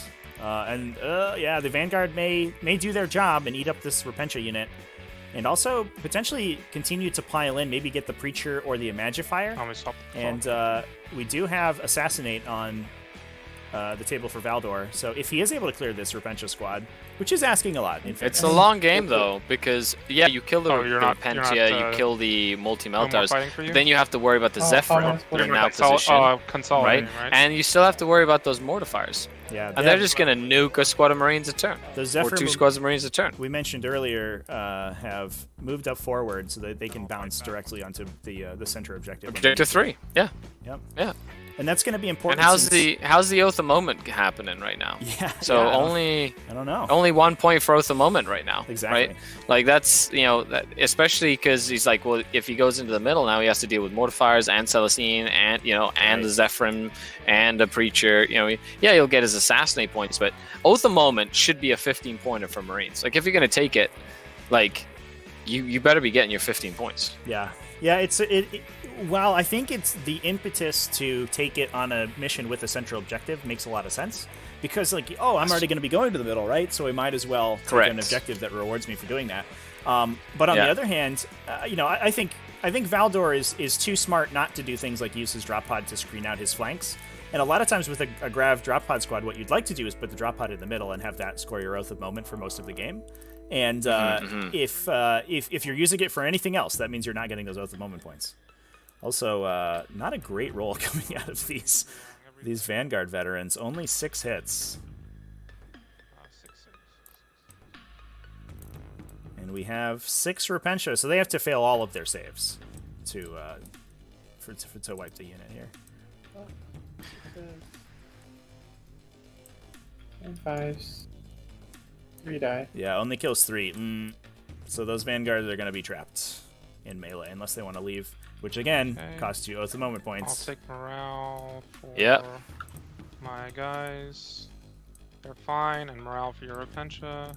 You're fine. Yeah, so it's funny because everybody when they read Oath of Moment at first was like, "Oh, it's so busted," and Space Marines get all the cool stuff or whatever. It's like, yeah, okay, fair enough. But there's so many situations where if you outplay your Space Marine opponent, you can force them into some really bad situations when they take that secondary. For sure. Because it forces their hand to play in a specific way. Yep. And Space Marines don't like running away from combat. Same with Space Wolves. They have one like that too, or like Blood Angels. It's like I will spend a CP to put I get to stop you from doing what you want to do because you need to get stuck in combat. You can sacrifice like a little unit to achieve that. So we are back to the Iron Hand's turn. Using methodical firepower on the Fire Raptor gunship, it does double its wounds for the purposes of bracketing because it is a real life Iron Hand, so it gets that chapter trait. As chat was pointing out, it looks like I don't believe that the Fire Raptor can legally I thought it was 60. not hover because a turn would knock it off the table so it would return to strategic reserve. But if it hovers, it can just sort of. All right. Shuffle itself around a little bit and get some good lanes of fire wherever it wants to go. Yep. Get those minuses to hit. I mean, loses the minuses to hit, but it's still pretty decent. Yeah, and the goal here, I have to imagine, is to kill a lot of the things that are going to be threatening it at range, at least. So you're not as worried about that. Yeah. Yeah, I mean, we can take out the Retributors. No, I'm not gonna waste my time. All right. Command phase, we'll give the Dreadnought +1 to hit. We can kill the Retributors pretty easily and turn around and deal with a couple of these Mortifiers. I don't know how many we're going to be able to kill, but Give the Dreadnought +1. we can at least tune up those units a little bit. More than hopefully more than you need to. Yeah. Right? Like hopefully the variance is in your favor for little things like that. It's all about chipping away. It's about changing the math just enough to be annoying. You change the math just a little bit, just enough to be annoying. Eventually, the math is just changed, and it's annoying. Glad we noticed that difficult terrain there. I was about to go in there and tell them off. Tell them, hey, what are you doing? That's too far. We put them in the map for a reason. Yeah. Okay? There's a reason there's difficult terrain there. Just for Blade Guard veterans. Get out of here, Blade Guard veterans. Stop taking the middle of the table so easy. I will say, though, the Blade Guard veterans are some of the silliest units I've ever seen in my life. because they're so good. So strong. Yeah, incredible. They are so ridiculously good. Like, absolutely ridiculous. It is funny. We were just talking to Skauki, who's a White Scars player in the Invitational, earlier today, and he was saying that while he really likes the Blade Guard veterans, he actually really doesn't like them specifically into Sororitas because, like, Repentia just cut them down so easily, and you know, Melta-Guns will basically kill them if you get through their invulnerable save. Their defensive profile doesn't really matter in this matchup. They're so good in almost every other matchup, but versus Sororitas, if you're trying to tech for them specifically, it might be worth just trying to put more Vanguard veterans in your list because they can aggressively push out and actually fight Repentia on their own terms rather than just kind of waiting to take the hit. For them to get back in. Yeah, but if your opponent can't deal with the Blade Guard stat line, what do? You know, you charge into this unit, you don't kill enough of them, they swing back with their incredible melee profile, and they just start dealing a bunch of damage.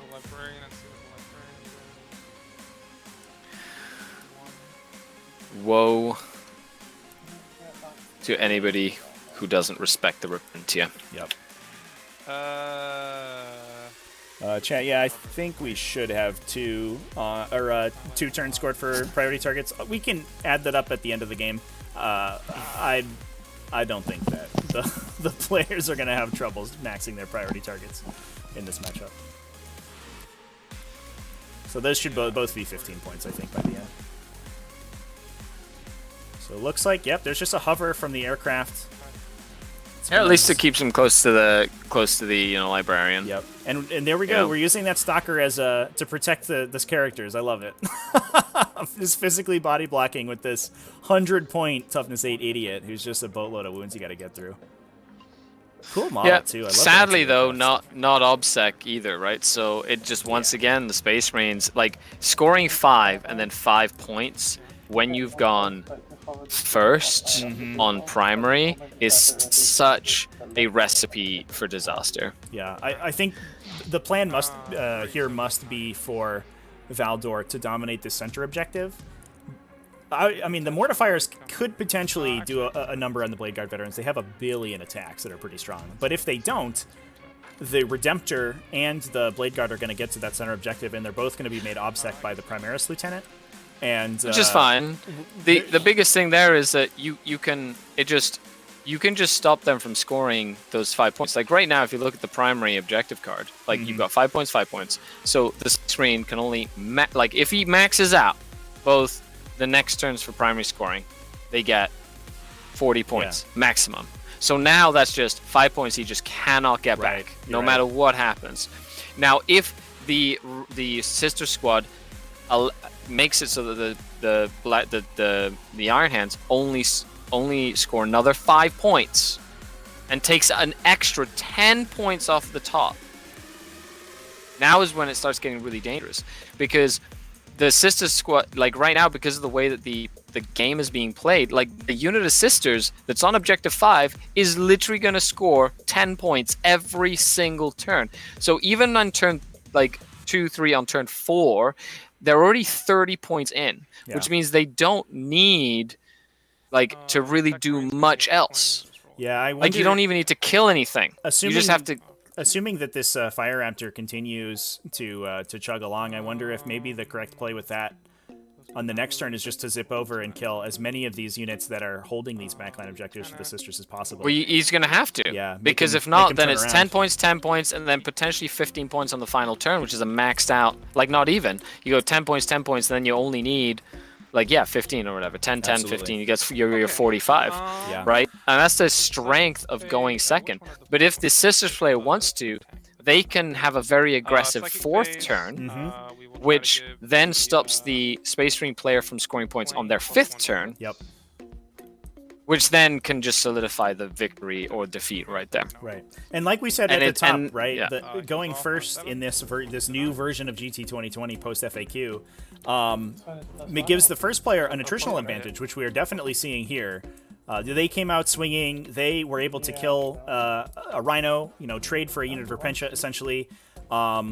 Make these Retributors come out for not really do anything, and they're about to pick them up and pick up a lot of the threats of the Fire Raptor, but they do so at the loss of a lot of primary objective points. And Kian's done a great job just giving herself an out to play very passive and play for that final turn, and eventually come out ahead on victory points. The Iron Hands are just running out of time to make big plays for these objectives. Now on to the shooting phase. Yeah.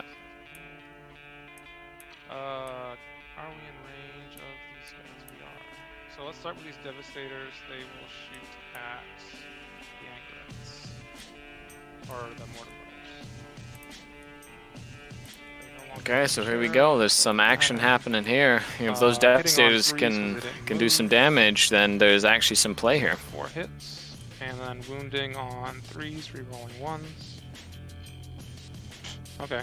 1 wound. Although that Fire Raptor being able to be at like full profile, even if it's almost completely destroyed, is really, really good. We also have the Primaris Tech Marine back here healing it as well. that hover is able to do a lot of work. Okay. Gives him the hit points back, gives him the Ironstone aura, gives him range to all of the abilities. Let's have this Lieutenant shoot what? Oh, this creature isn't Lookout Surge anymore, is it? Let's have the Lieutenant shoot the Preacher. Hitting on 2s. Well, it looks like we may be able to knock this Preacher out with the auto bolt rifle on the Primaris Lieutenant. 2 wounds, 1 AP. Those guys always make their invulnerable saves, though. Yeah, the little 4-up that they have. There is 2 4-ups, whatever. Okay. Like, nope, not today. I prayed a little too hard to the Emperor today.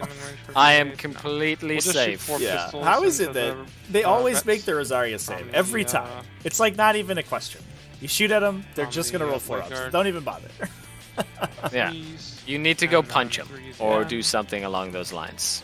2 wounds at -1. Pause. You're fine. So it looks like the little pop guns out of this this Iron Hands army kind of bouncing so far, but yeah, you're playing power armor versus power armor, so that's not the small arms isn't really what you need to crack these cans. Nickel and diming though does work in a pinch. Yes. Like every once in a while. I've played so many tournament games where people, when they're in especially when they're in dire circumstances, they'll stop rolling the dice for the little stuff. Or little units, they'll be like, it's got pistols, whatever, We'll let's just just move on. advance. And if you don't have if you don't take a chance, then the chance of it succeeding is 0, right? So then there's just not a chance at all. So that's very the secret style thinking, let's will it into existence sort of thing. But I mean, it's a real thing. 100% of the shots you don't take. Yes, 100%. As an entrepreneur, I feel that to the core of my body. In fairness, there is a little bit of an opportunity cost for those attacks because you do, at least in this format, you do lose time. We do have the players on a 90-minute chess clock to play, and one thing that Valdor, I know, sort of considers his biggest weakness is his time management. Obviously, he's 30 minutes below Kian in this case. He does still only have 2 more rounds to play after this one, so he's probably doing okay on time. But he does recognize that as it gets towards the end of the game, he's going to have to start not taking those attacks because it eats 30 seconds out of his clock, it eats 45 seconds out of his clock, and that's just minutes he does not have. And there go the Retributors. Goodbye, ladies. No more multi-multis for you. One shot. Yeah, well, that was bound to happen. As soon as you run them out, they tend to just there's a die. Redemptor Dreadnought just spooling its just spinning its Gatling cannon, ready to go. Yeah, it's I'm all set. Let's do this. Does that open this Becky to get hit? I wonder. What's the next most dangerous thing? I'm not gonna go ahead and measure it right now, but we can do that. Yeah, you can't in the middle of their turn. Here, let's tell you what the judges are thinking. Right. Sometimes after the fact, or if it's something that doesn't matter, we'll take a measurement, but not here. This is an important turn. So as it stands right now, the Space Marines have what? 2 models on Objective 3 that are OBSEC because of the Lieutenant? Is that right? Yes, it looks like 2 Blade Guard veterans are on it right now. Okay, and where are the 3 Sisters of Battle squad? Do we have 2 of them in the Rhino? It looks like one of them is going to be in the Rhino. One of them Where's is the other on one? objective 5. One of them's dead. One of them advanced to objective 2 early. And I Yeah, think because all you need is that Redemptor Rhino Sisters of Battle Squad just moving Sisters up and literally taking objective 3, and then you go put 2 models onto objective 2, Yeah. and that's start 5 with more our points. Like Latvians. that would be my Right. play if I was playing the Sisters. The old sister catapult. You load him into the Rhino and rocket him out next turn. Choo! Yeah, like you just keep it behind that breacher, load Yeah. one, pew, and then you load the next one. See, it's like a good D&D fight, you know, where it's like you can use your bonus action to reload your crossbow. You know, Yeah. you're ready to rock and roll. Absolutely. I just recently started playing D&D, so I'm very proud that I was able to make and understand that reference. You did it. You squeaked it in. Yeah, thank you. Good job. I did. You know what? I am very proud of That's myself. a critical hit on that reference right And then the next one. Ooh, there you go. there. Maxed your Making those damage. puns too? What is this madness? Max your damage dice against that joke. Yep, because I am a Is that what half-orc happens in 5th fighter. edition? I don't know. Yeah, I haven't played only D&D, if I'm so- a half-orc. Yeah. No, if you crit, you definitely max your damage. Yeah, 100%. Not in this game, though. You No. could crit hit and then do F all, right? Is that how that works? Not if you're a Sisters player, though. You get that crit through. It's That always is 6 true. damage. That is true. As long as you prayed hard enough. Yeah. It's funny that something as arbitrary and random as a miracle can always be a 6. So that is Yeah. 7 wounds. Yeah. There's some, and there's like a lot of 5v3 play with those actually, miracle sorry. dice. I feel like there's just a lot of stuff that the people might not even like notice nowadays. You know, because it's like I know they're so into it. There's so many cool tricks. Like it's not just Bloody Rose and Valorous Heart or whatever. Like some of the other like orders have some really serious play when it comes to using and abusing the miracle dice mechanic. Absolutely. Yeah, I know. I've seen a little bit of Ebon Chalice being played. Their miracle rules tend to be really gross. Ready, you can swap it back Just to start me. burning all their 1s and 2s for 6s as well. Cool. That one's really So disgusting. I believe that was the Fire Raptor shooting at the mortifiers, killed 2. Boom. Is that right? 2 down. I think that was 2 Yeah. with the Avenger bolt cannon, and here come the bolters. Okay, Yeah, that makes sense. It's just this thing just shoots and shoots and keeps shooting. 4s, 6s wound twice. Worth the 10 more wounds at minus. worth the points, you know. And I'm gonna swap the clock over to you. Or try to get to it. So you might actually be able to kill it with one turn shooting. But it doesn't matter how much that Fire Raptor kills. If you don't score Right. points, you're gonna lose, right?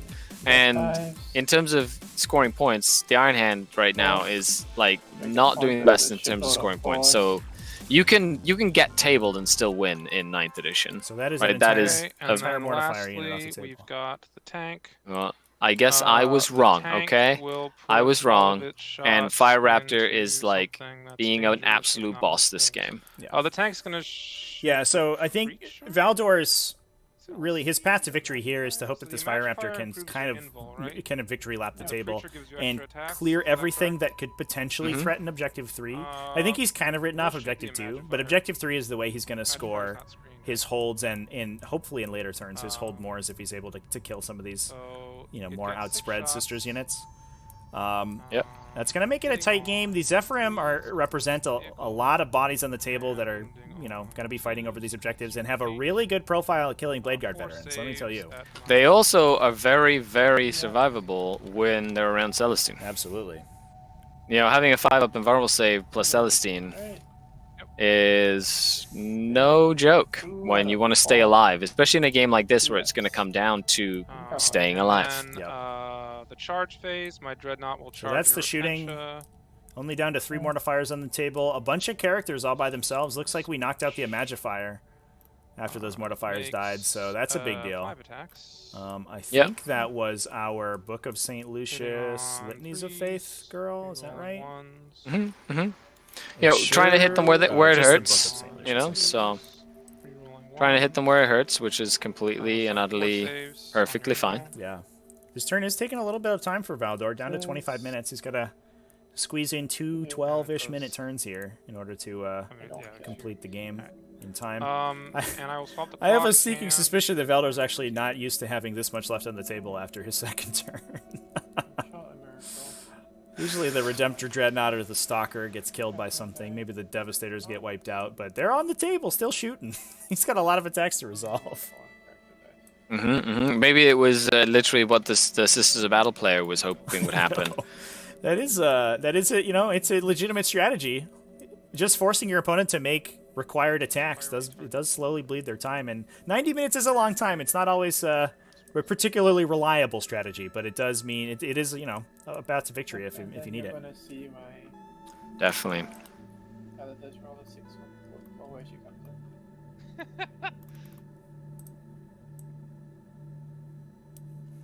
So we are back to Do you doubt it? Sister's turn.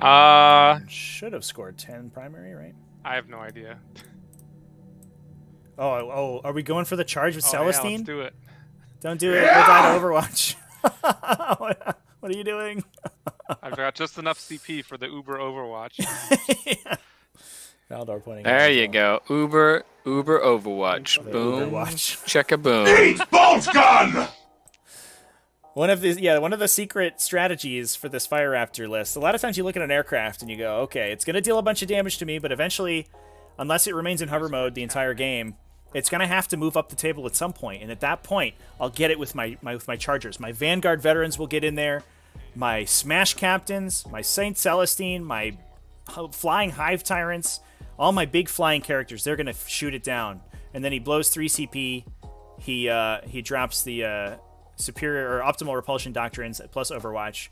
Hits all of his Overwatch. His 38. Cleanse, purge, kill! Thanks, Chad. His 38 Overwatch hits on 4s, rerolling 1s, and absolutely dirts whatever comes into it. Or, you know, if I was a Sister Battle player, I'd charge this Stalker with Celestine, a Preacher, and the Mortifiers, and tie it up in combat. Absolutely. Yeah, that's definitely where these Mortifiers are aiming for sure. Yeah, like that Raptor can't shoot anything. Yeah, you could get the Mortifiers in. They have a very little chance of killing the Stalker. They can beat it up pretty hard. But then you can get the Preacher that in. toughness 8 at that point. Like, I'm always looking for ways like that to Absolutely. just prevent my opponent from shooting my stuff and just holding objectives for the whole game. Yeah. I'm surprised he didn't throw out his the one Sisters of Battle squad in that Rhino. I think he's just waiting for that one extra turn. Plus, he also has the Repentia to come in from reserve too. Yep. So we'll kind of see where they. Yeah, I'm assuming they have to come in this turn. But I mean, we'll see like where he decides to put them, because now that the Zephyrim are in and you've got the Redemptor Dreadnought, if he does do the crazy shenanigans with the drop pod, although I don't know what his miracle dice look like right now. I can't see them. Oh, there they are. Miracle dice are over. Assuming by the secondaries here. Definitely 4, 5, has and 6. quite a few of them. There's looks like there's a 4 and a 5 there for a charge on a deep strike. So easy peasy. Yep, 100%. You can't fail that. That's for sure. So Like, and are if we he angling for the drop pod, all right. yeah, now he's either gonna go for it or. You know, I totally would. Like, that's the kind of play I would. I'd just but it's got 1 wound left, so yeah, that multi-melt shot. I would have just not. I just would have not shot it. You know what I mean? Like, I would have just done that on turn 2 and then forced those Blade Guard to come to deal with the Repentia after killing all the Devastators, and then the Zephyrim can move into the middle to kind of create that like tension, right, in the middle of the board. Although in this case, he can like move up and then potentially use the distance to kill that and like potentially wrap the Devastators, you know, depending on how much movement he has. So there's like some play with some shenanigans you could potentially do with good positioning. Yeah, it looks like we're going into the drop pod with the Repentia. Might be able, I guess it'd be tough to hit any of these other units given how wide the drop pod model becomes. You can't really like consolidate around it. I mean, maybe you burn for like an 11-inch charge and you go sort of around the corner and then maybe into the Devastators with the pile-in and consolidate, but I don't know. At the very least, I mean, maybe you can clear out the Blade Guard veterans and just make sure that there's like not enough on this side to reliably kill everything. Which I think Yeah, has well, be to the be goal. honest, with the way that you could do it, it'd probably be using the getting the 11-inch charge. You get like an extra 2 inches of movement into the charge, which gets you closer than using your pylons and consolidates. Now, if you had the 3 CP to fight again, that would be ideal. Because then if you could fight again and trap something, that's kind of what you want to try and do.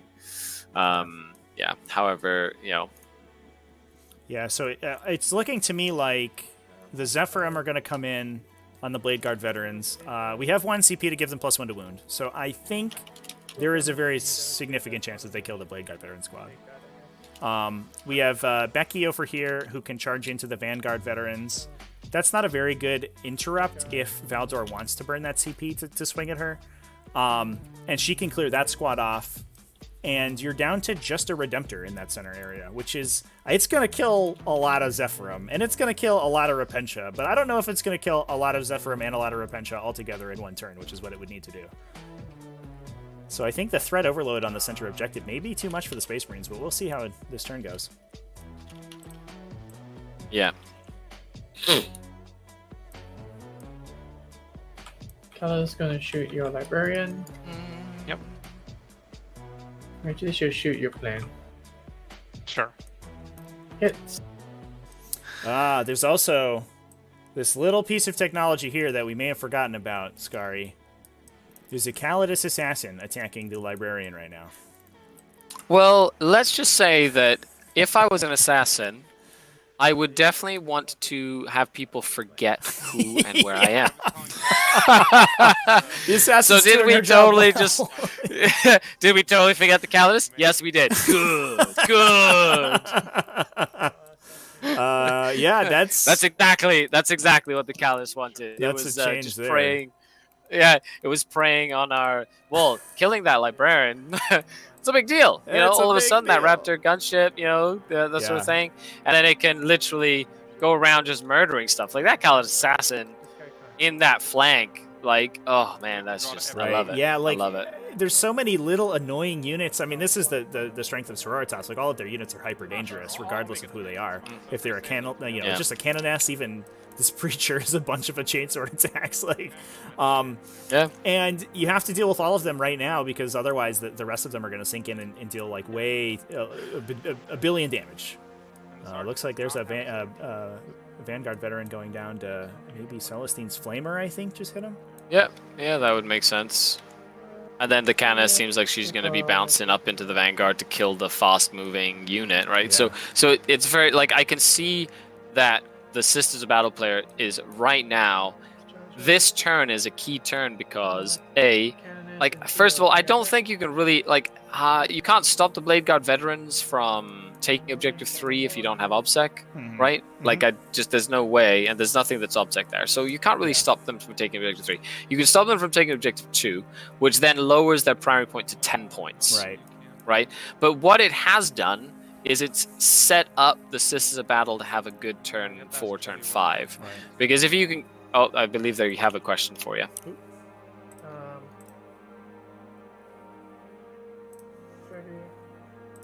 Did you call? What's up? Is this in the wall or no? If you don't hit the collider, then you're okay. If you don't hit the water, then all right, yeah. then you're good.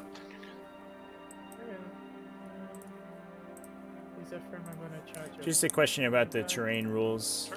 We have a house rule just to clean things up on Tabletop Simulator, where if your base doesn't bump up against the collider of the terrain, which in some cases is a little different than the physical model, then you're a-okay. Oh no, they fly. So the difference. So the Canoness can sort of poke a little bit into that wall there.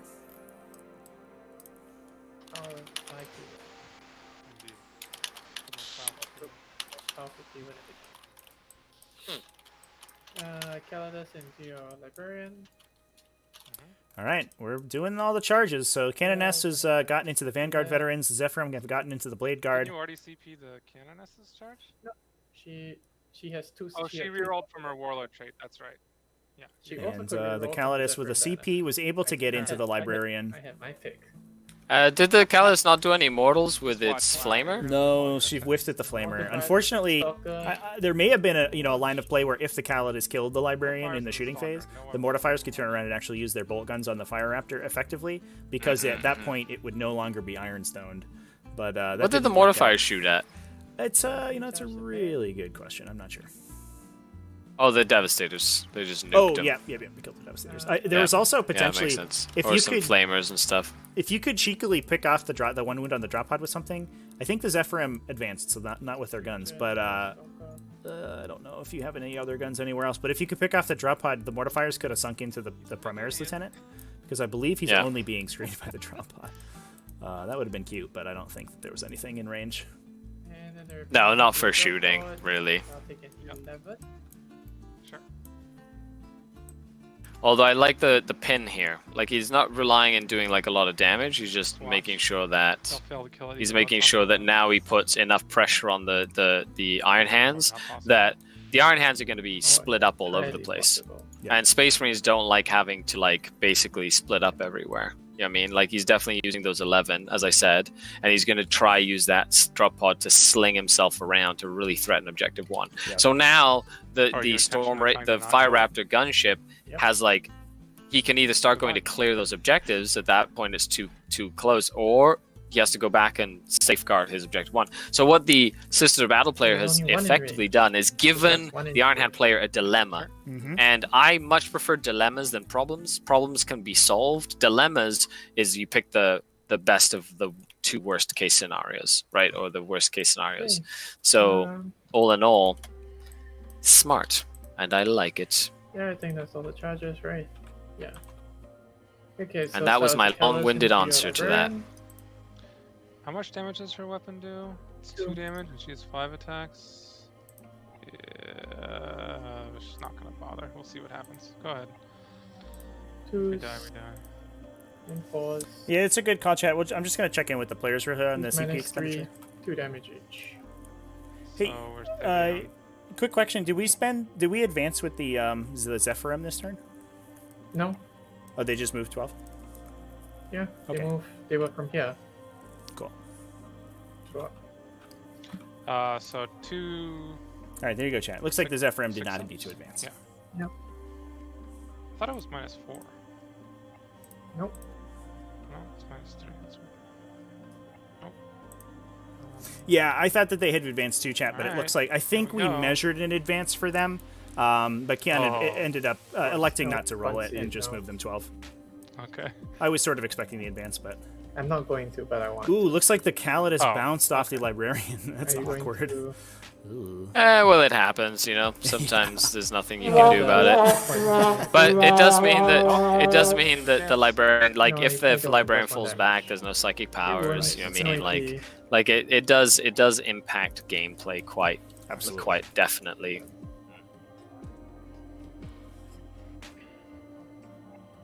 I love the game of Warhammer. Such a fun game. That's the painful part. So much stuff. Okay, are you interrupting? Well, that's a good question.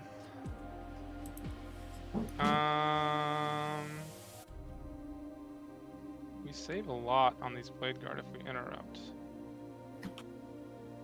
Considering the interrupt under the Zephyrim. Sure, we'll interrupt. All right, we're doing it. I'll interrupt with my Blade Guard.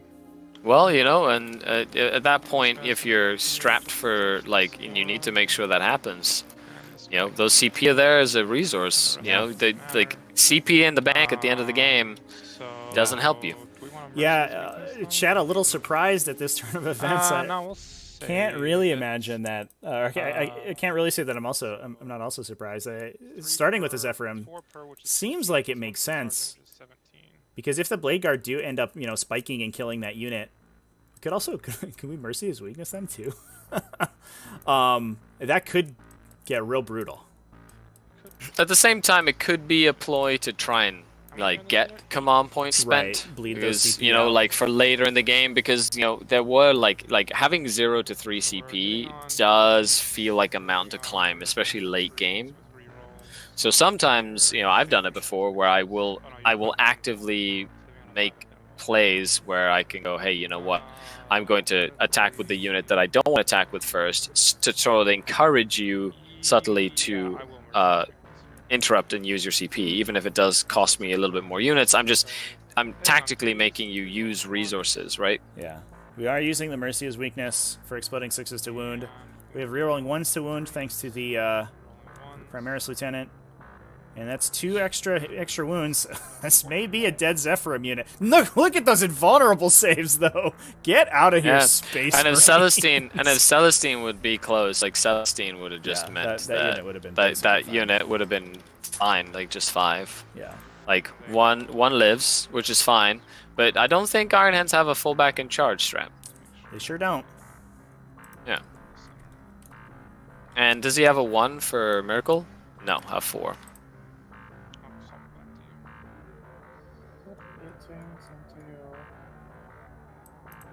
You know, and sometimes and then of course we're looking at time here. Actually, now that I'm looking at it, chat, I'm gonna check in with the players. So Mercy's weakness only triggers in the controlling player's fight phase. Oh. So it can't be used in your opponent's fight phase. So I exploded 2 6s, so you want to get like a couple back? Sure. I had a sneaking suspicion. I'm glad I looked that up. It's basically the same wording as It's a fight phase. Oh, you're shooting or fight phase. Okay. It's the same wording as what's the chaos stratagem? Demon Forge. Oh, you can only use it during your own turn. Kind of weird, but does sort of mitigate the power of that stratagem a little bit.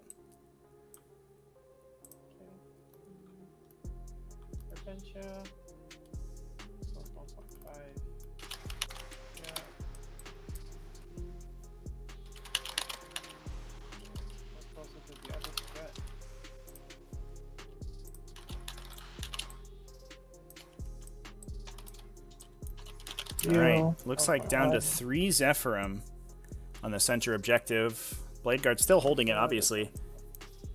So that is going to get Valdor his 10 points for primary. He's also going to score his priority target, and importantly, his 2 for holding the center for Oath. Yeah, which is important. Like, he hasn't really been scoring any Oath points, but he has multiple spots here where falling back, like with the Librarian, for example, also loses him like Oath points and stuff like that. And the fact that it's going into turn 4, and the Space Marines have got like almost, they haven't maxed that out yet. 10 primaries. Well, not only 10 primaries, they maxed out the Oath of Moment. Like Oath of Moment is when you can like max out in like 2-3 turns, right? So. Yeah, it's a tough one, and especially for this Iron Hands list, that outside the drop pod, like, most of the list is... So, did you fail all your wound rolls? Is that what you're saying? Yep. Okay. Sure. Oh, interesting. So, Ash here... You underestimate the power of... elected to, it looks like, reroll her hit rolls thanks to Zealot, so that she missed additional attacks. Got 1 wound through and did not wound the drop pod. So we have my goodness. A Repentia squad. We have the Repentia squad pin, and then of course the Bladeguard can't go anywhere because the Seraphim are there, or at least it's very unlikely. That drop pod's got a Stormbolter on it. It's gonna goodness gracious! Those big guns never tire. Oh my goodness gracious! They never get tired. That's such a gotcha moment right there. Just wait until Valdor gets that Librarian over there. Ironstone's that drop pod. No, I have 1 CP because I couldn't Mercy his weakness. Close your rolling. 5 saves. Good use of Zealot there as well. There's it's one of those abilities that lets you reroll any hit roll you want, sort of like Chapter Master, which allows you to reroll your successful hit rolls if you want to as well.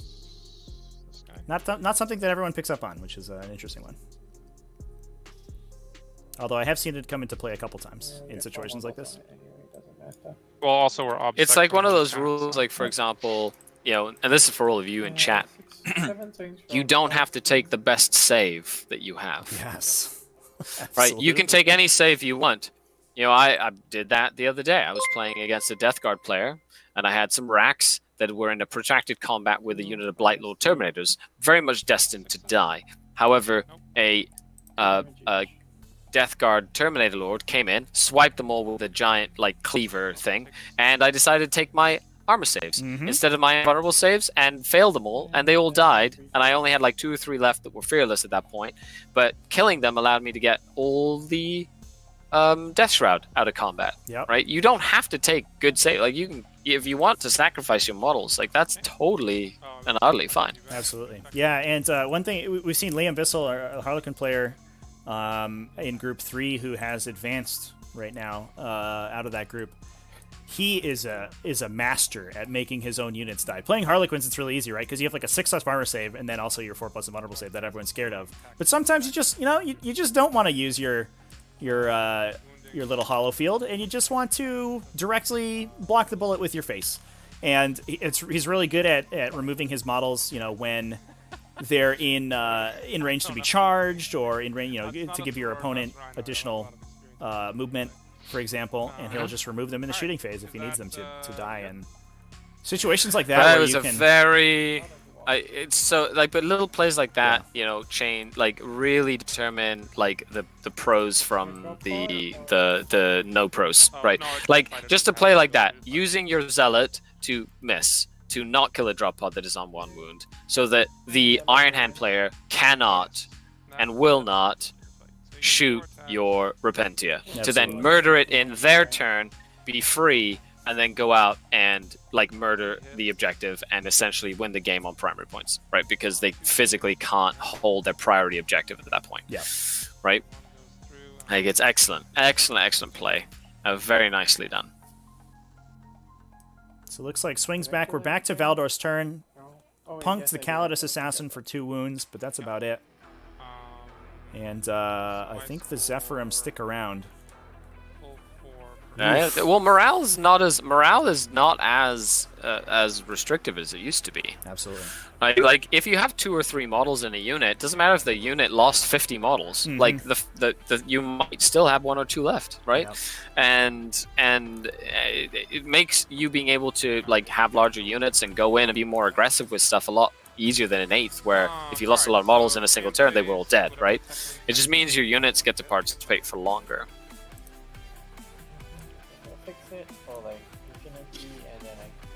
So 52 to 50 currently on the scoreboard. Yeah, that's without the extra 10 points and potentially only 5 points for the Space Marines on turn 5. Yeah. Yeah, so it's looking like in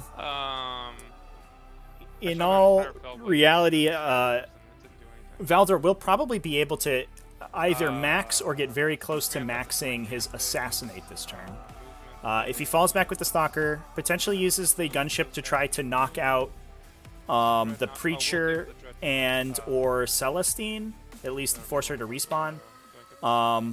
We can stop the Sororitas from controlling Objective 2 at the start of their turn, and that will knock them down to a 10-point secondary, which is honestly all they need if they can bank on the 15-point in the last turn. But we need that Gunship to come over, kill these Sororitas on Objective 5. I think that's gonna be a big play if we can make that happen. Yeah, and hopefully he sees that. Well, if you're an Iron Hands fan. If you're a Sisters fan, then you hope he doesn't see it. Yeah.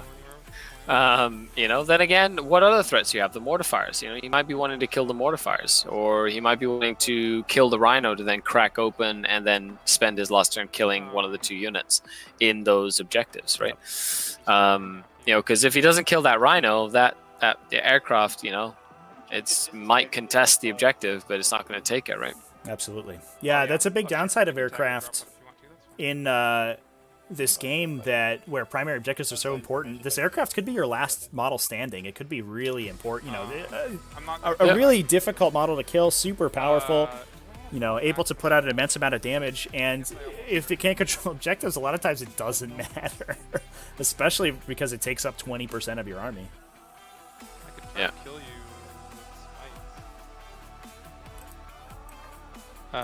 So of That's course now he's possible. like debating whether or not it's a good idea to full back the librarian, which is definitely like something that you have to keep in mind. Like, is it worth it? Is it not worth it? Right? We're probably falling back the stalker already, so I don't know if I think he's already going to be losing the point for Oath of the Moment. No, that's a bad idea. We're gonna fall back.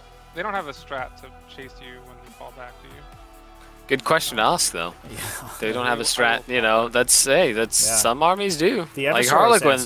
assassin in the exact same faction shoots you when you fall back, which for a librarian on 2 wounds. Yeah, it could be a dead librarian. You know, you want to be careful with that. Yeah. So Valdor just marking here on the score sheet that he has fallen back this turn, so he won't get that I point. guess he'll fall back to like. Not taking the gamble that the librarian smites and shoots the Calidus to death with his pistol. hey, well, it keeps him alive for one more turn. Oh, you he's know, got a bolt gun. and He doesn't allow- have a pistol. That's why he's out of there. Oh, but then I can't heal them. Yeah, no pistol for you, he says. We'll just make him safe by putting the coin in. Yeah, I think it's a lot of this game is going to come down to how well we can deal with these characters. I think Celestine may be an unstoppable force at this point. Put the coin in hover mode. Dedicating attacks. Well, no, to her. you have to kill her. You have to kill her twice. I don't Right, know. like- I don't know if Valdor has the extra shots to dedicate to her, which just disappear if you can't kill her a second time. Fortunately for Valdor, she's not on Heal the objective 2, coin for so only the preacher's on objective 2. Valdor just has to pull this tank back, 4. either kill the preacher to get That the could also assassinate be a points. trap, you know. Be like, you kill the preacher, get my assassinate points, but you know, Celestine just gets it next turn. You know what I mean? Like I feel like it's a ploy. Right. And I think what's going to happen here is that the stalker's going to fall back, and stay on objective 2. We're probably going to kill the preacher. We're probably going to kill Becky with the Redemptor Dreadnought, but that leaves these mortifiers relatively nothing is untouched, left of and they're going to pin that stalker in on objective 2 to get those last 15 points on the for the end of the game in the Sororitas side. But it's really going to come down to how much damage this Fire Raptor does and to what, because I think we got to get rid of these Battle Sisters on objective 5. They're so important to these last 2 turns. I love how you and I know exactly what needs to happen. Yeah. I guess one could. I think we've repaired this. Oh yeah, there we go. End of the gunship movement is- phase, no? Yeah. Not sure what repair. we All don't right. have the coin repair staying power. still. on the That guy's Barbarian. staying still. We're good on. Oh, that we're not movement. moving All the right, so Fire shooting Raptor. phase. And we're also Oh, Just gonna staying in stay melee with there. the Stalker. Go back, shooting phase. Well, maybe he can kill the The Interesting. drop pod has to shoot. Yeah, The wow, all right. Pencha. Okay. So I think there's some definitely BDE going around here. Yeah, I think I'd rather shoot. The BSDE. The BSD. Yeah. And So here comes the what's drop going to pod. happen? 2 wounds on the Sisters Repentia with the drop pod. Take that! They do. Hey, Oh, they only take Stormbolters. Rat-a-tat-tat. Yeah, Stormbolters. 4 pistols into the Zeppelin. Really doing the damage here, it seems. That's hilarious. I wonder if maybe there was a play to just sink into the Repentia with the Primaris Lieutenant. I guess he probably doesn't kill enough of them. He's only got 5 or 10. It depends on how many CP the fullback and act as normal is, and whether or not you feel he would survive. It is. But against the unit Repentia, like It then is at 2 that point you CP. might even be giving, So they will not be Yeah. able to fall back this coming turn. Yeah. unless they kill the drop pod, which is very I mean, honestly, likely. they'd probably kill both the drop head and the lieutenant, the unless the tech lieutenant can Yeah. eviscerate that unit, which would be unlikely, I guess. Yeah, I don't think that would be something that would be happening. And wounding on 3s. 2 saves on your invul. And his grav gun. Misses. Oh, Primaris Lieutenant went in to try to kill the Calidus assassin. Interesting. Whiffed. Okay, Oopsies. interesting. Oh yeah, Interesting. let's see. Oopsie We'll daisies. shoot And this, now it's one over dead Primaris at- Lieutenant? At the Calidus. 1 shot. Misses.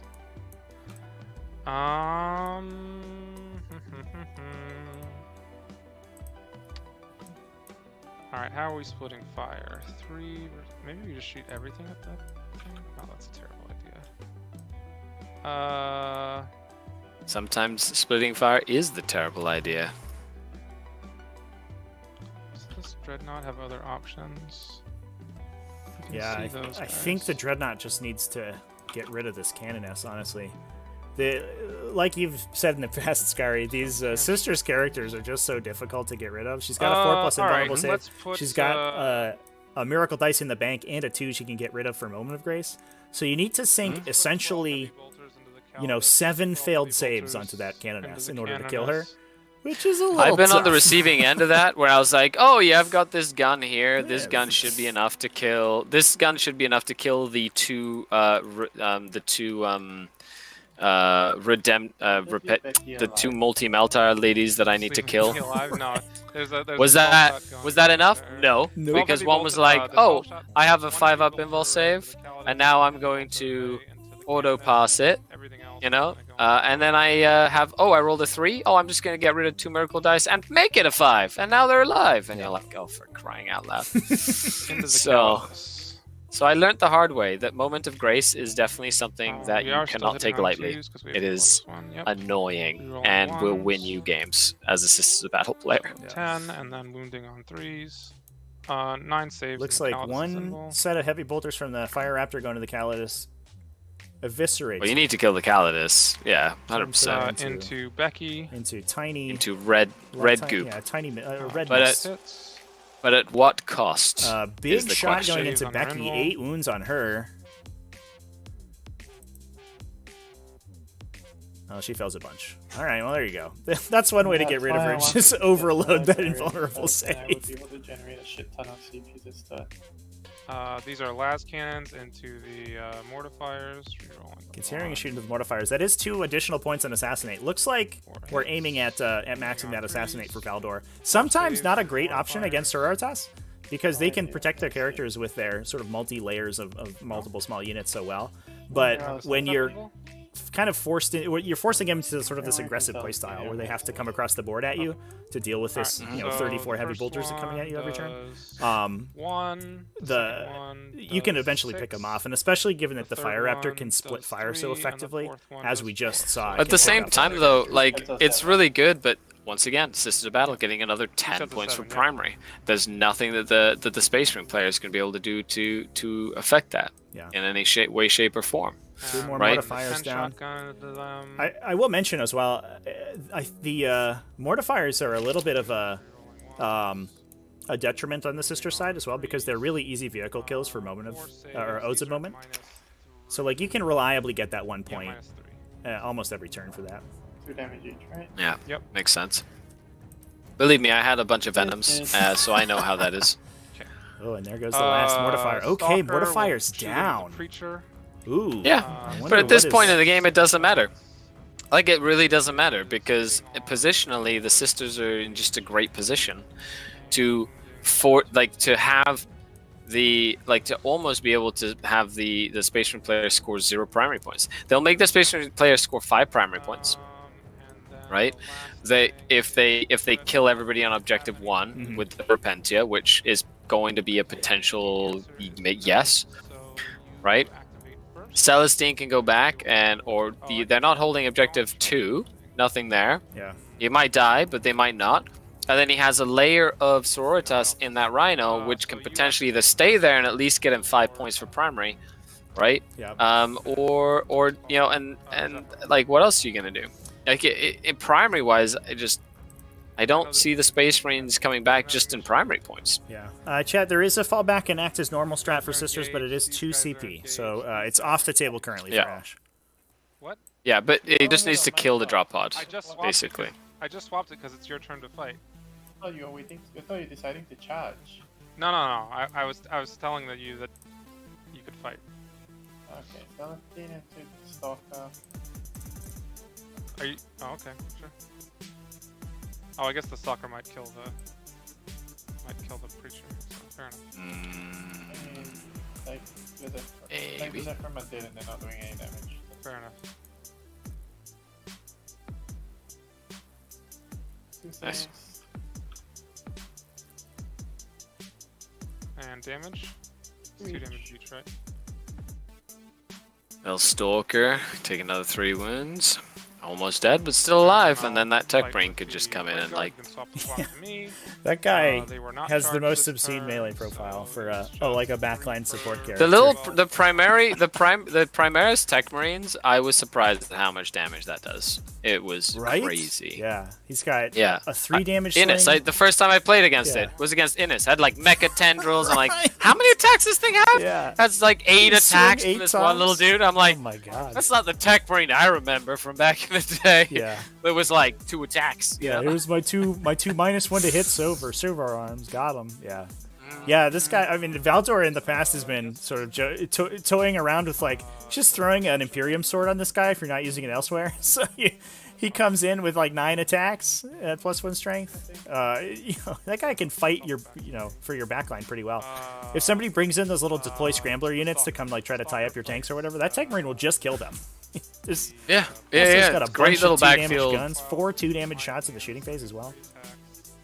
It's incredible. Nope. Back over to you, Repentia. Alright, here come the Repentia. I think this Repentia unit may be able to clinch the game for Ash, given that it survived so much, and I feel like you just go in and try to kill the infiltrators, right? Or either what the you do is you infiltrators- do, go ahead. or you go in and try to just trap the infiltrators in close combat, give them the points, then kill them and just maximize on your primary objective. But I think you just go kill them, to be honest. Yeah. Just try and nuke them, and then force the Fire Raptor or the Dreadnought to shoot them or whatever, right? Yep. Yeah, but again, like that Fire Raptor is gonna have its work cut out for it. We Yeah, gotta another thing you kill could these do sisters is- on objective 5. They're just chilling. Yeah, and this Rhino, right? He's got how many? He's got 5 models that are there's- OBSEC on that objective. Yep. If there's a unit of sisters in that Rhino, you just move and advance all 5 of them onto objective 3, and then kill everybody on objective 1. Yeah. Send the sisters Repentia in, and then do either 5 or 0 primary points. You know what I mean? Like, I think that's what Kian is waiting for. She's gonna try to. Yeah, she's gonna save a big miracle die for a big miracle advance onto objective 3. To just, I guess there might be an argument to actually sink the Repentia into the lieutenant, because that removes Killing the objective OBSEC. secured from everything over there. Yeah, exactly. that's another good way of doing it, I would think. Yeah, and then Yeah. the final turn, if those sisters survive, which, I mean, I don't know what kills them at this point. The Fire Raptor's only got 1 shot left in the chamber. They're just going Could to be split able the to... fire, might kill the Rhino, might, kill that, but he does have he has, I guess, he has a decent amount. He used one of his larger ones for he's using the CP to advance and charge, so he's advancing using makes sense. Yeah, we're going to clean the infiltrators up. Yeah. And we can, I believe, given the forward position of the Sororitas home objective, we can string a 5-lady unit between the 2 objectives and maintain max coherency. I think he's just going straight into the charge phase here. Yeah. Just right Everything's in melee. Why not? Fair enough. There's only Fair enough. 14 models on the table for sisters at this point, so here we go. Yeah, he's like, okay, well, let's do this. Let's roll some dice and kill some Space Marines. Yeah. Makes sense. All right, stay strong, infiltrators. You'll be fine. You can definitely. Let's see what the survive Repentia this. can do. I think he's not going to use his zeal to reroll hits this time. Yeah, it's a real successful hits. Yeah, yeah. I think I agree. I have a We I may have a reroll some feeling. misses aside. Yeah. I have a feeling. Yeah. However, I think it's a mistake not sending the sisters onto objective 3. However, fair enough. Like, let's see. I think he just wants to make sure that there are sisters in there that are OBSEC to get onto objective 5. Look at that exploding 6s. Oh roll my there. goodness 35. gracious 35. me! Oh, this is why you don't mess with Repentia. Oh they my are gosh. busted. These They're aren't so good saves, good. right? Yeah, we're just I not don't- gonna. They're Are you so gonna roll out they're the 6s? so No, get out. no. No, they're dead. Yeah, okay. The sisters did what they were supposed to. The Space Marines go down to 5 points primary, He gets 3 right? attacks, Which is and kind the of what we creature- saw. Like the Unless only the other thing that could have Stalker- happened was Unless the Stalker kills the Preacher in melee. Ready? unless the Stalker kills the Preacher, in which case, did not, yes, okay. okay, fair enough. I'll give you that. I'll give you that. There's a okay, Trevi, you and your like, Explosion, you know. nice. One save. Let's see what happens here. Could you have imagined Now, it's- though, it's that also, swing though? That would have been incredible. Yeah, but the Stalker has 2 wounds left, Down right? 2. And now if the he two does after fall this back, fight. he Preacher. will actually lose more Come of on, the moment Preacher. points, right? Yes, Which is yes. like a You can big do deal, one. right? So that's He only points gets for the one. game. I feel like just from that secondary doesn't points want- alone, he like that wouldn't Fire even want Raptor the is like doubling. the only thing that he's got going for him right now. And interestingly as well, at this point, removing the Stalker from melee just sort of opens so up Celestine to move. Because she's kind of Yep. trapped right now. She can't move to objective 2 while she's in melee. She could fall back onto it, but that's not Yep. quite as helpful. Yeah, well, it doesn't matter. It doesn't matter because they Right. need to hold it at the end of turn 5, Yeah. right? So if he doesn't fall back the Stalker, then that objective 2 is more than likely going to be, right? So he's going to try to get that assassination point. They're talking about it right now, Mhm. right? He's trying to figure out how many points he can get Yeah. maxed, How can and then we he gets win? 10 points or 15. No, he can only max get, oh yeah, 30, 45, yeah. Engage, and then banners twice. Yeah, even without it. It's just the primary points right Yeah, there. and a good point here, 100%. we're not even going to max Yeah. priority targets for Iron Hands because the Europentia cleared off of the objective Yeah. I mean, 1 there. I'll be honest. 100%. I was aware of what I needed to do to qualify, and I Yeah, was planning and that to was- qualify rather than, well, that was I a was planning great- to win, but I was more that was important for me to a- qualify than win, so. Incredible game. It was a good game. Honestly, excellent game. Like Yeah. the Sister Battle player did a great job of tackling that primary. That's You know, true. 25 points from Many, primary to many 45 points. times. That is literally how you win this game. Right? Absolutely. And the Iron Hands can kill every model in the That Sisters sounds of Battle about army, Yeah. but if you don't score points, you don't win. Yeah. Do you think we babied this Fire Raptor a little bit? I think we needed to. I think we needed to do what it says on the tin and go out in a fiery blaze of glory and go kill as many of these backline models for Sisters as we possibly can. I think that would have been the right play, Yeah, to maybe be you honest. end up fighting a Yeah. couple more Mortifiers on Objective 2, but you weren't going to control Objective 2 for the most part anyway. But if you clear out the Rhino and the Sisters on Objective 5, and if you can, Yeah. if you have enough shots to get that last Battle Sister unit, I think the points total looks different. He's been assisted by 3 things. Yeah, I think if you can stop that, that definitely stops the points at the end of the game Yeah. when it comes to, because there's literally nothing you can do at that point with that. So yeah, good game. That was a fantastic. I hope the chat enjoyed it. I hope you kind of understood what was going on, and you were taking notes the whole time because this was a very good showcase I of guess that's how true. to The game I won win a against game these without playing sisters, I was having running models 2 left. Arcus, Yes. and that was a big help. And I should mention as well, the players are just discussing it here, and we're going to jump into the Discord with them They're momentarily not for the quite as post-game good as breakdown. Adepta, But they're not bad. Valdor is already 2-0 so far with 2 really decisive wins in the group. And realistically, all he needed to do was get a big loss. I think he was likely to advance to the next stage at a 2-1 record with a 40-point loss. And I think with 80 points, he was guaranteed. He did get 76. So depending on how the rest of the group shapes up, he is very likely to progress with the with that score. So I mean, congratulations to him. Congratulations to Kian for playing an incredible game and taking down this really powerful Iron Hands list. But let's hop over to Discord and talk to the players, Skari. Yeah, let's Yeah, do but it. if they're good if Gene Stealers are good at fighting sisters and Harlequins, then they ought to be a good army, right? But they lose against Space Marines. And If anybody has any Salutations, players I guess from that's the true. judges table. For the players, remember to go ahead and throw them in the chat.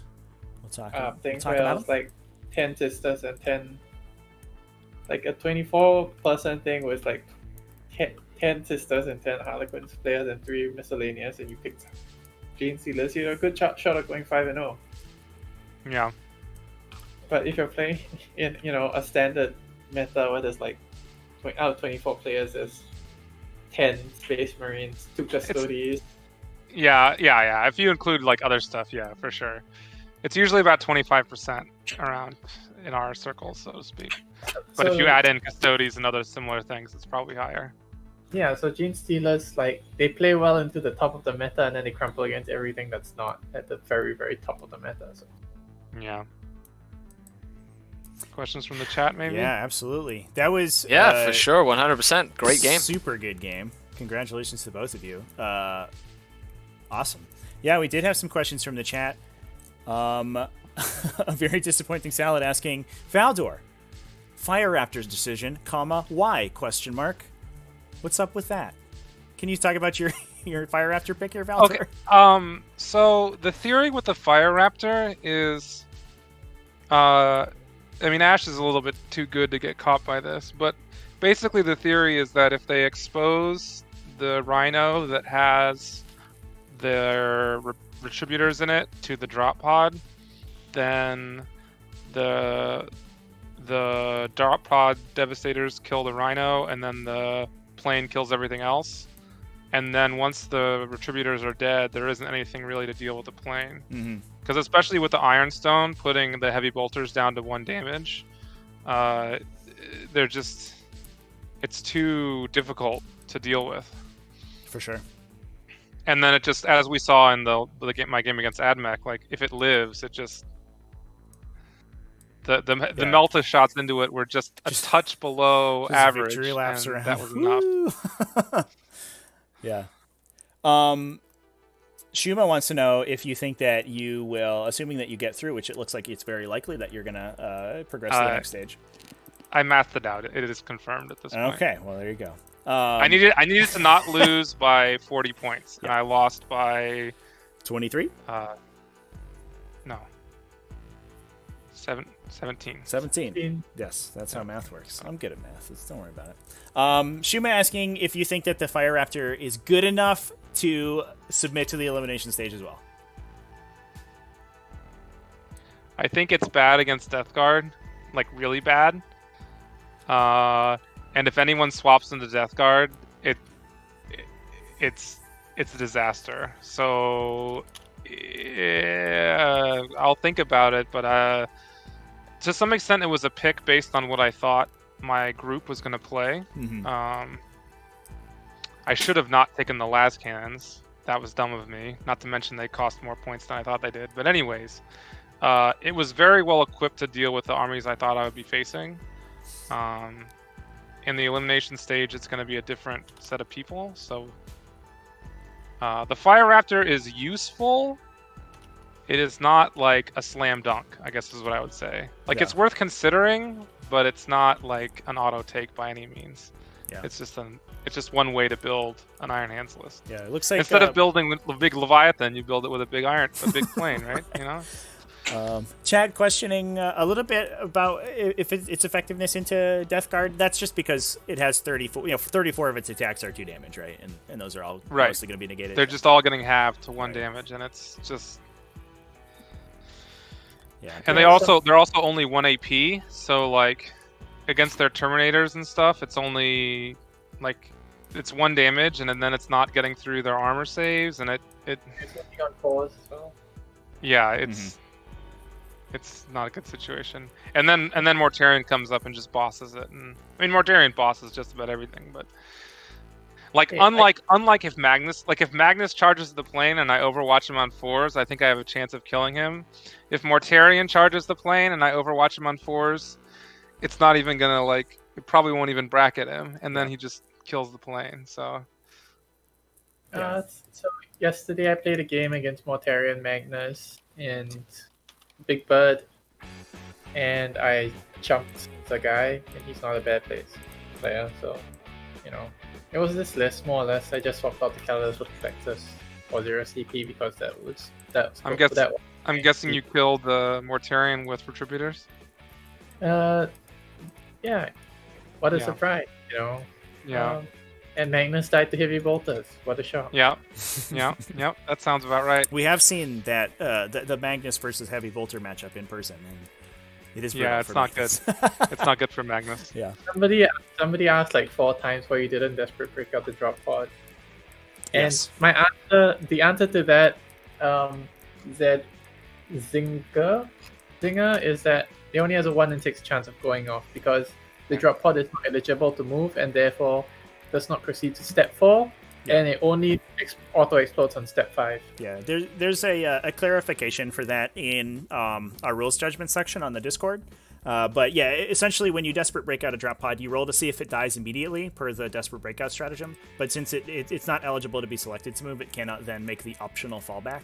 So it doesn't automatically die. It's just a 1 in 6. Same with witches and stuff. If they hold you in combat or prevent you to fall back, there's no fallback move to then end your move within an edge. So yeah, so it just wouldn't. Yeah. 1 in 6 chance to die. I really enjoyed that. It was a great. At the end of the game, there on. My multipliers here, my Zephyrim here, and sending them this way to darker down your infiltrators. But I figured my odds of killing them were quite slim. In the battle, lose the war. Yeah, because the safe zone in this map is from the drop pod is like this, and then it's like behind here, and then there's an area like back here. Yeah, so this is like dead in here. Yep, I mean, I did tell you, And right? that's There was a place I could deploy where I was basically absolutely safe from your drop pods. There was some. I only realized like just before the game started that if I had the blue side, I couldn't hide the Fire Raptor because the sides are different. So when you said you wanted to be the attacker, I was like, uh-oh, does Ash know that I can only hide it on one side and not the other? I mean, you can't hide it on that side. Yeah, because it's this harder. The this gap hole is in the middle. The gap and in then in the walls is that's the slightly wrong. different, yeah. No, don't use that one. That one. Don't use that one. Use that one. That one you can never hide. You cheater. I tell you what, Ash. If you find me a picture of a Fire Raptor that on a single plastic pole is stable at that height, I'll run this one. If I owned the Fire Raptor, I would do it for you. Cool. You know what? I will build something that's even heavier than the Fire Raptor, and I'll put it on a pole that high and show you it's stable. Okay. All right, everybody. Well, congratulations on a super good game. Obviously, Ash, congratulations on the victory. Valdor, congratulations on not losing too hard. That's a tough one. Yep. I guess we had one question, which was if you ever considered there being a chance for you to move the Fire Raptor aggressively and then take these sisters out. Because I did consider that. They were worth so many points by the end of the game. Yeah, no. I did consider. So it was here, and I was like, I could just fly it over here and shoot these guys. Yeah. On like turn 3, maybe was the time I considered it, versus repairing it and ironstoning it. But basically, I was just playing super conservative because I was. If I was playing to win, like if I had to win this game, I think I probably would have done that, but I was just playing to not lose by too much. Sure. So. Sure, that makes sense. Yeah, Skari, I did consider it briefly, but just decided, it's fine. Fair enough. Welcome to Ash versus Valdor, where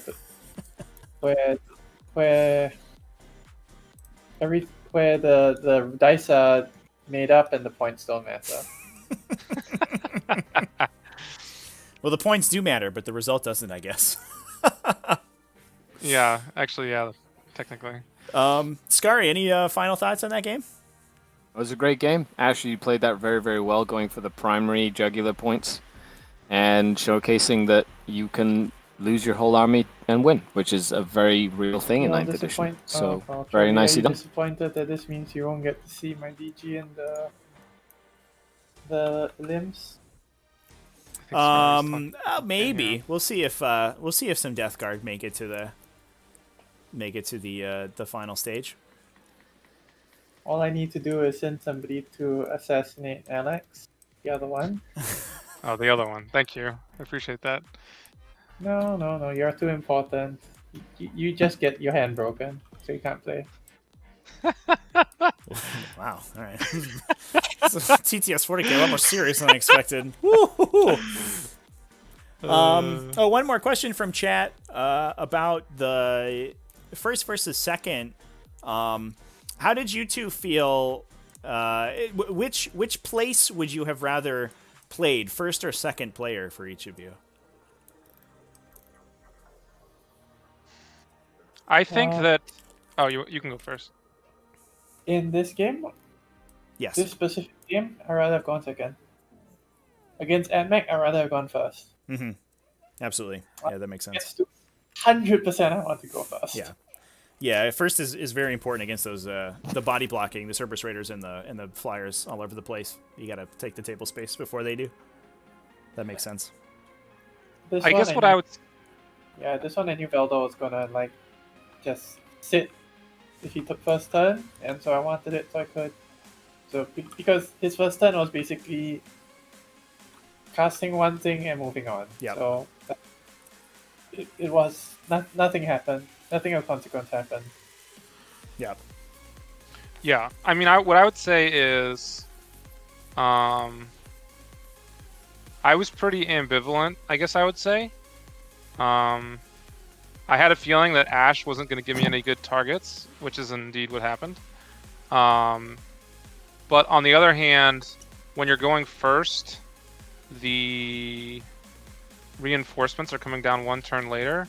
Didn't actually matter because Ash didn't bring in her reinforcements until turn 3 anyways. Mm-hmm. But I guess what I would say is like I think it's a push either way on my side. Because if Ash goes first, Ash would just do what I did, basically. Ash would move a little bit and like I mean she could push. Would you push all your rhinos forward and pop smoke, or would you stay in the I imagine you would stay in the back, right? If you went first. Yeah. I mean, I had a plan to like partially move out, but like this rhino would have come out, the other rhino would have sat at the back. Like the one with the red would have stayed, the one without would have moved out. Right. These modifiers would have moved to like here. These sisters will move out, which because the screening from them would have provided like the sisters. Right, because it expands the screening to like this. Yeah. So yeah, then the modifiers become safe here, so they move up and take the rhino spot. Right. And this other one moves. Yeah. So basically that was the idea. And I look for a spot to drop here, but these guys could potentially screen it out. So Yeah, it was basically impossible. it's a bad matchup. I mean, we when you saw Squawky play Ashley earlier today, it's just Space Marines into Sisters is just it's a 20%er maybe. Yeah. 25. I don't know. It's not at the lower levels. It's maybe more balanced, but at the top, at the higher level play, it's very hard. Yeah, it makes a ton of sense. So yeah, the goal is mostly to get out with as many points as you can and crush your other matchups, which looks like Plan A worked. So there you go. Well, it turns out going first, right? Yeah. Did I go first? I did. I went first all three games. All 3 games. So there yeah, you go. Absolutely. Easy game. Just run the roll to go first. Yeah, absolutely. No problem. Definitely. Yeah. You win the roll to go first. You win 2 out of 3 of your games. There you go. All right. Well, thanks you two. That was an awesome game to watch. Congratulations to both of you, Valdor for the big loss and Ash for the big win, and and I really appreciate it. So we'll let you go for the big loss and Ash for the pointless win. Well, now you can have fun in your match against Stutes and just go ham. Yeah, you got one left. Yeah, I can just like throw the game and give Dukes a win, so we're both 1 and 2. Yeah, just don't let Dudes go first though. We can't break his streak. You got to kill Magnus in the first turn, Ash. Yep. Magnus 3 for dead 3. turn 1, top of 1. The last time I played Dukes on Overrun in almost this exact match, you know what happened? He went second and died. He went first. Oh, what? What does that even look like? it looks like Catherine being dead and and 3 rhinos destroyed by firestorm by Infernal Gateway, where he rolled a 11 plus 2 and immediately rolled like a 6 on one rhino and 2 4s on the other rhinos. Basically. Oh my god. And then he got a smite for 6, blew up the rhino, and then his shooting killed 1 squad of Repentia.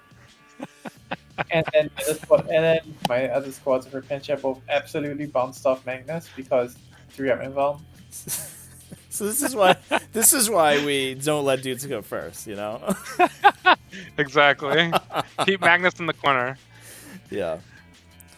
All right. You know, it's a very fun game when you play against Magnus and you have 36 attacks that explode on 6s and should convert into 36 hits, and you only get like 28, was it 28? Somewhere between 25 and 30, and then you're wounding on 4s, rerolling everything. No, you're wounding on 3s, rerolling everything, and you won 20 times out of 20. So like, no, dudes, this is very clear to me. You insta give one of the rhinos. You crippled the other 2 rhinos because I remember that they were bracketed after your shooting phase. All right. We're gonna go ahead and let you two reminisce. Thanks, Trevi. Yep. Thanks, Skari, for casting. Wait, I had a question. Yeah, no problem. Thanks for playing. That was a fun game to watch. Yeah, he had a question about moving the objectives. Okay. He wanted to know how important you thought that moving the objectives. We thought because why did you feel like moving this objective was more important? And so why do you think moving your home objective was more important than moving this objective? And I guess why it's more important. This was part of my strategy to try to have like a not necessarily win, but have a cushion, because I basically wanted to just hold this objective as long as possible, and that was most easily accomplished by moving it as far back as possible. I think if I was going for the win, I probably would just like I would probably actually go the opposite way with this objective, maybe like push it into the middle and just like continue to fight you in the middle and try to win that way. But it's really hard because, you know, I don't know, it's the plan to win is different from the plan to score 60 points, like and I spent more time on the plan to score 60 points because it felt a lot more achievable. Like there could have been an attempt to win, but like basically the win is really only there if you make a big mistake and your dice are real bad. And your dice were not great, but you didn't make any mistakes, so Yeah. I mean at least not that I saw. That tends to be how I lose, right? Yeah, you won. Yeah, but I mean, and also you know, like rolling, failing out of 11 3-ups, I fail 8. You know, that's totally reasonable. All right. I mean, Alex, not Chris. Also, Riz, I felt that moving these 2 was really important because, like, my home objective doesn't matter. Valdor's never getting to it.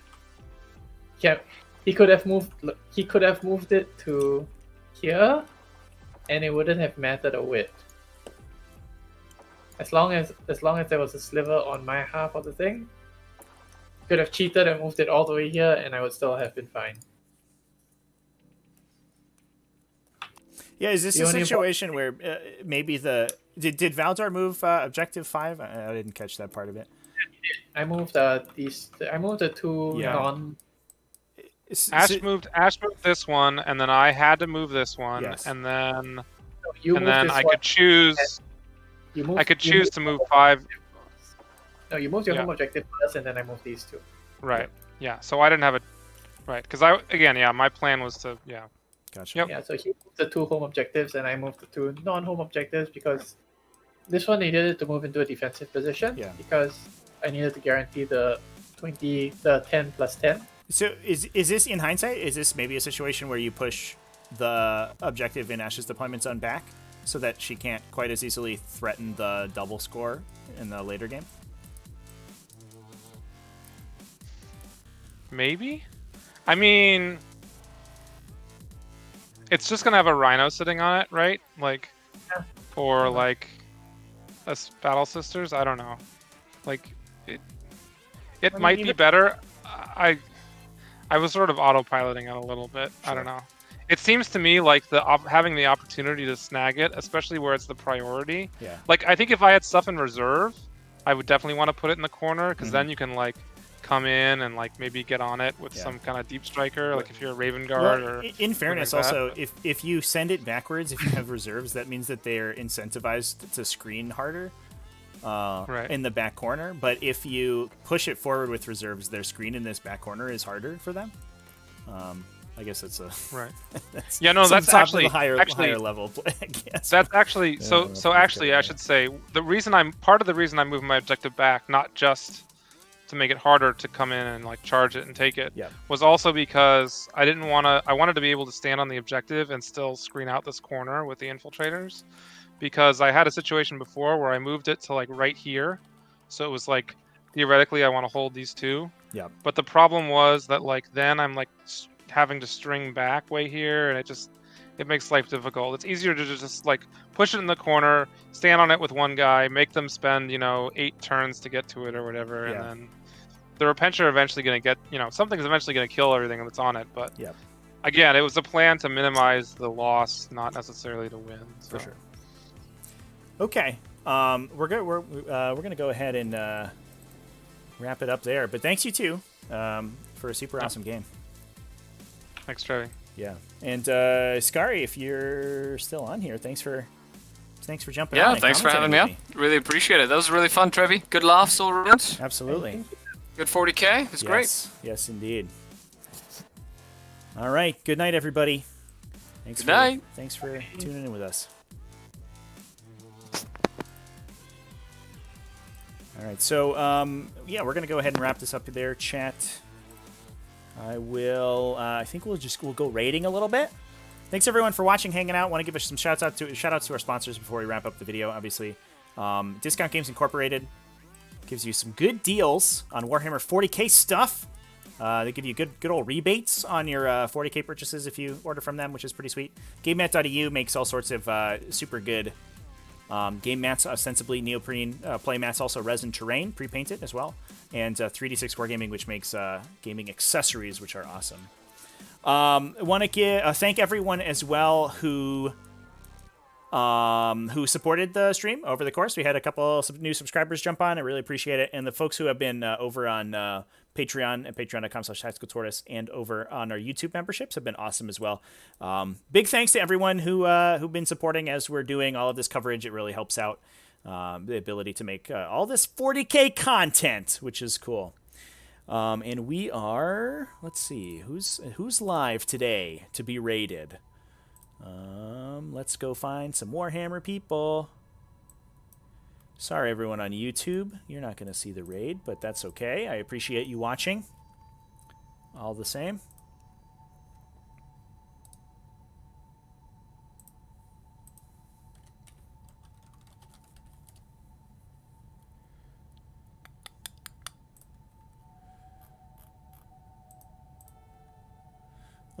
Who we got going on here? Oh, this isn't what we wanted. Let's see who's live. Oh, we're live. Hey, look at us. Looks like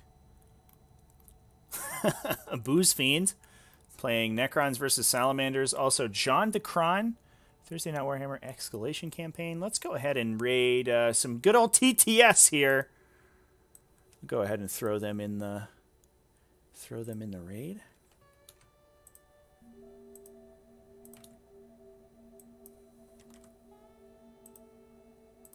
All right, I'll leave you with the Boozy Fiend over here. Thanks everyone for watching. Big thanks again to Skari for commentating with me. This was super fun. I think this game is actually probably one of our best of the season.